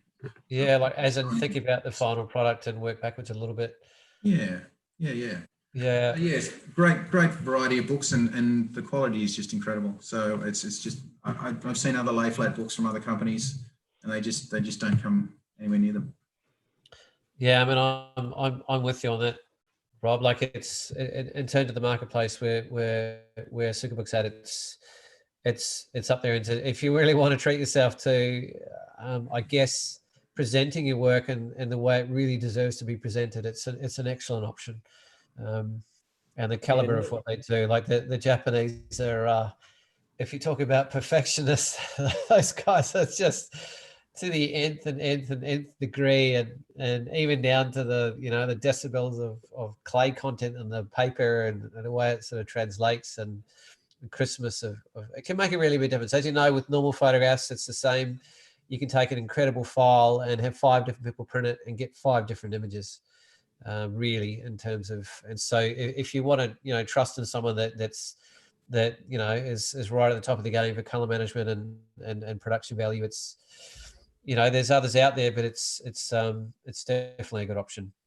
Yeah, I mean they are a premium price, but the quality is, I mean, I can only recall in the short time that I've been here, in the 4 years I've been here, we've had one book come back, and it was from a very eccentric photographer in a faraway place that felt the book was half a stop incorrectly exposed, and so we had to give him a refund because we sent it back to Japan, and they just said, look, there's not a lot we can do, because, you know, unless he's using a calibrated monitor and checking using the profiles and everything else, which he wasn't, there's no pleasing some people, and that's pretty much the only time we've had an issue with a book. But every other, well, that's actually a really significant comment we haven't actually mentioned tonight, that if you're going to go to the time and effort of preparing your files and to the nth degree for production, you really need to be working on in some sort of color calibrated sort of space. Yeah, absolutely. And most of the high-end labs and book producers like Asuka, they calibrate their materials almost daily. Well, they are daily, I think, Rob.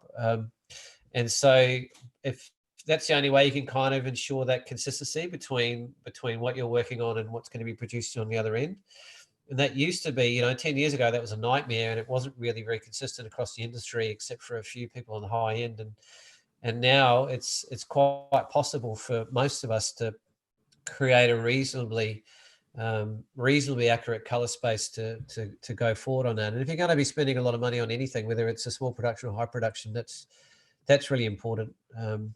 So maybe having a go and producing one and doing a folio book and getting it back, and then really putting it up next to your screen, and just getting that sense of confidence about where to from there. And that might give you the next step to really think, well, actually this really works. I'm getting more familiar with the software and getting more confident about the production value. I've got my understanding of the papers, and if you get stuck, you can ring up Dex and get some real design work done. Yeah, absolutely. And Asukabook also has a designer that you can to use to you can subcontract, can't you? If you need to, yeah. But in terms of the profiling too, they actually have a profile that you can download and soft proof your book and see how it's going to look with their profiling. Is it paper specific, Rob? No. It's just a generic profile. Yeah, I wasn't sure, because with the ivory paper, because I've been eyeing up that for quite a long time now, and really thinking that I want to try using that, and I wasn't sure with that different color temperature. Sort of, that's just one of your thought processes when you're designing things or choosing images. If you know where it's going to finish up at, and you can work backwards a little bit. Yeah. So I think that's worthwhile. Like Rob said, like wherever you go to produce your book, think about the size. The shape's really important. The format's really important. The stock of paper has some level of impact. Gloss is quite a different feel from matte, which is quite a different feel from, inkjet papers, which are another option to produce, like an inkjet book, which is basically not many people can afford to do it. Iggy's had a crack at a few, I think, haven't you, Iggy, where you're literally binding an exhibition, really, because you're using the kind of papers that you exhibit on the walls and bind them. But that's I think the production costs. We did one, didn't we? We did a limited edition inkjet book of Katitanda Lake Air, and I think it cost like $900 to produce one. Well, my portfolio book, I think the prices of paper has increased as well in the last few years. So now it's the last two limited edition books that I'm doing is they are not inkjet. It's crazy. But at the same time, I remember when we were opening the exhibition, we looked at the commercial book that we'd done overseas in China, and we looked at the limited edition inkjet book, and we thought, oh my God, we have to put these on the opposite sides of the room, because if people put them side by side, it's just like chalk and cheese. So it's a little bit about relativity. So I think we sold one straight away to a high-end person that really had an understanding about the caliber and content of what was in there, and had an appreciation of the funding for it. So there is kind of a market for that as well to consider. But it was quite incredible, and I think when we put that one into the Australian Professional Photography Awards, didn't we? And won our first award for that one. That was on the inkjet paper. And actually, I forgot about this. This actually made the finals of the APP Book Awards actually as well. And I think, and this wasn't on inkjet paper, so it didn't cost $900, but at the same time, the content and storyline and message was really, really strong. But that whole limited edition book idea, or that's not an idea, I guess, but Ken Duncan is also quite big on that in terms of having photographers' collections in big books, and I'm sure you would have heard a bit about that from Ken as well, Iggy, but it's definitely something that he's very, very passionate about in terms of having a very, very high-end book at a high price, but it's literally your collection of work in the best possible way you could ever present it. And so there's a lot of value attached to that, because it is like if you could leave a legacy item behind, and then that's it, because you couldn't, there's just no way you could have made it any better. And so there's a bit of an attraction to creating something like that. Whether there's a lot of a market for it's another thing, but it's definitely something to maybe for a future consideration for some people when they're looking at putting their life's work together. Yeah. Really time to wrap up. I reckon we've covered a lot of ground now, guys, and it's 10 o'clock. I don't know if anyone's screaming to talk about anything in particular, but it's I'm quite happy with the ground we've covered, and there's a lot of different sort of aspects of design and ideas and curation and collaboration and book shapes and stocks, and there's quite a lot to consider. But it's you know, when it comes down to it, it's pretty fun and it's pretty exciting, and it's a pretty amazing thing to be able to have in your hands and share with people and engage with the people around you, and know that it's gonna live beyond you probably. And there's not a lot you can say that you create in your life that is like that.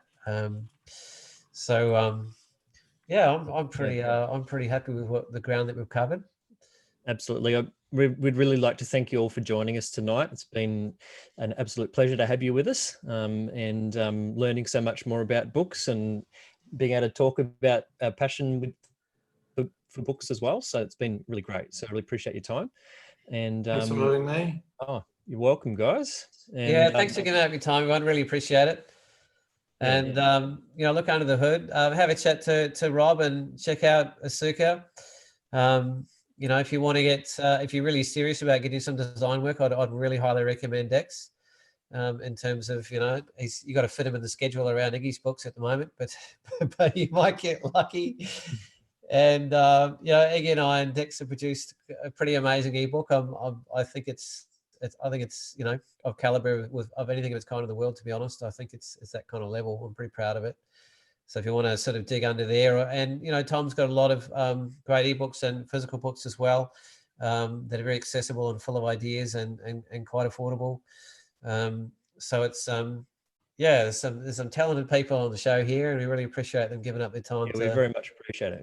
Yeah, share their passion. Thanks, gentlemen. And again, if you want to check back on anything, the show's recorded, and you can go back any time to just revisit some of the content or ideas. Yep, it's on youtube.com/talking landscape photography now. So yeah, so I think we'll just leave it there. Thanks all for joining us tonight, and we'll see you again same time and place on Zoom or YouTube next week. See you guys. Thanks, you guys. Thanks, everyone. Bye. Bye. Bye.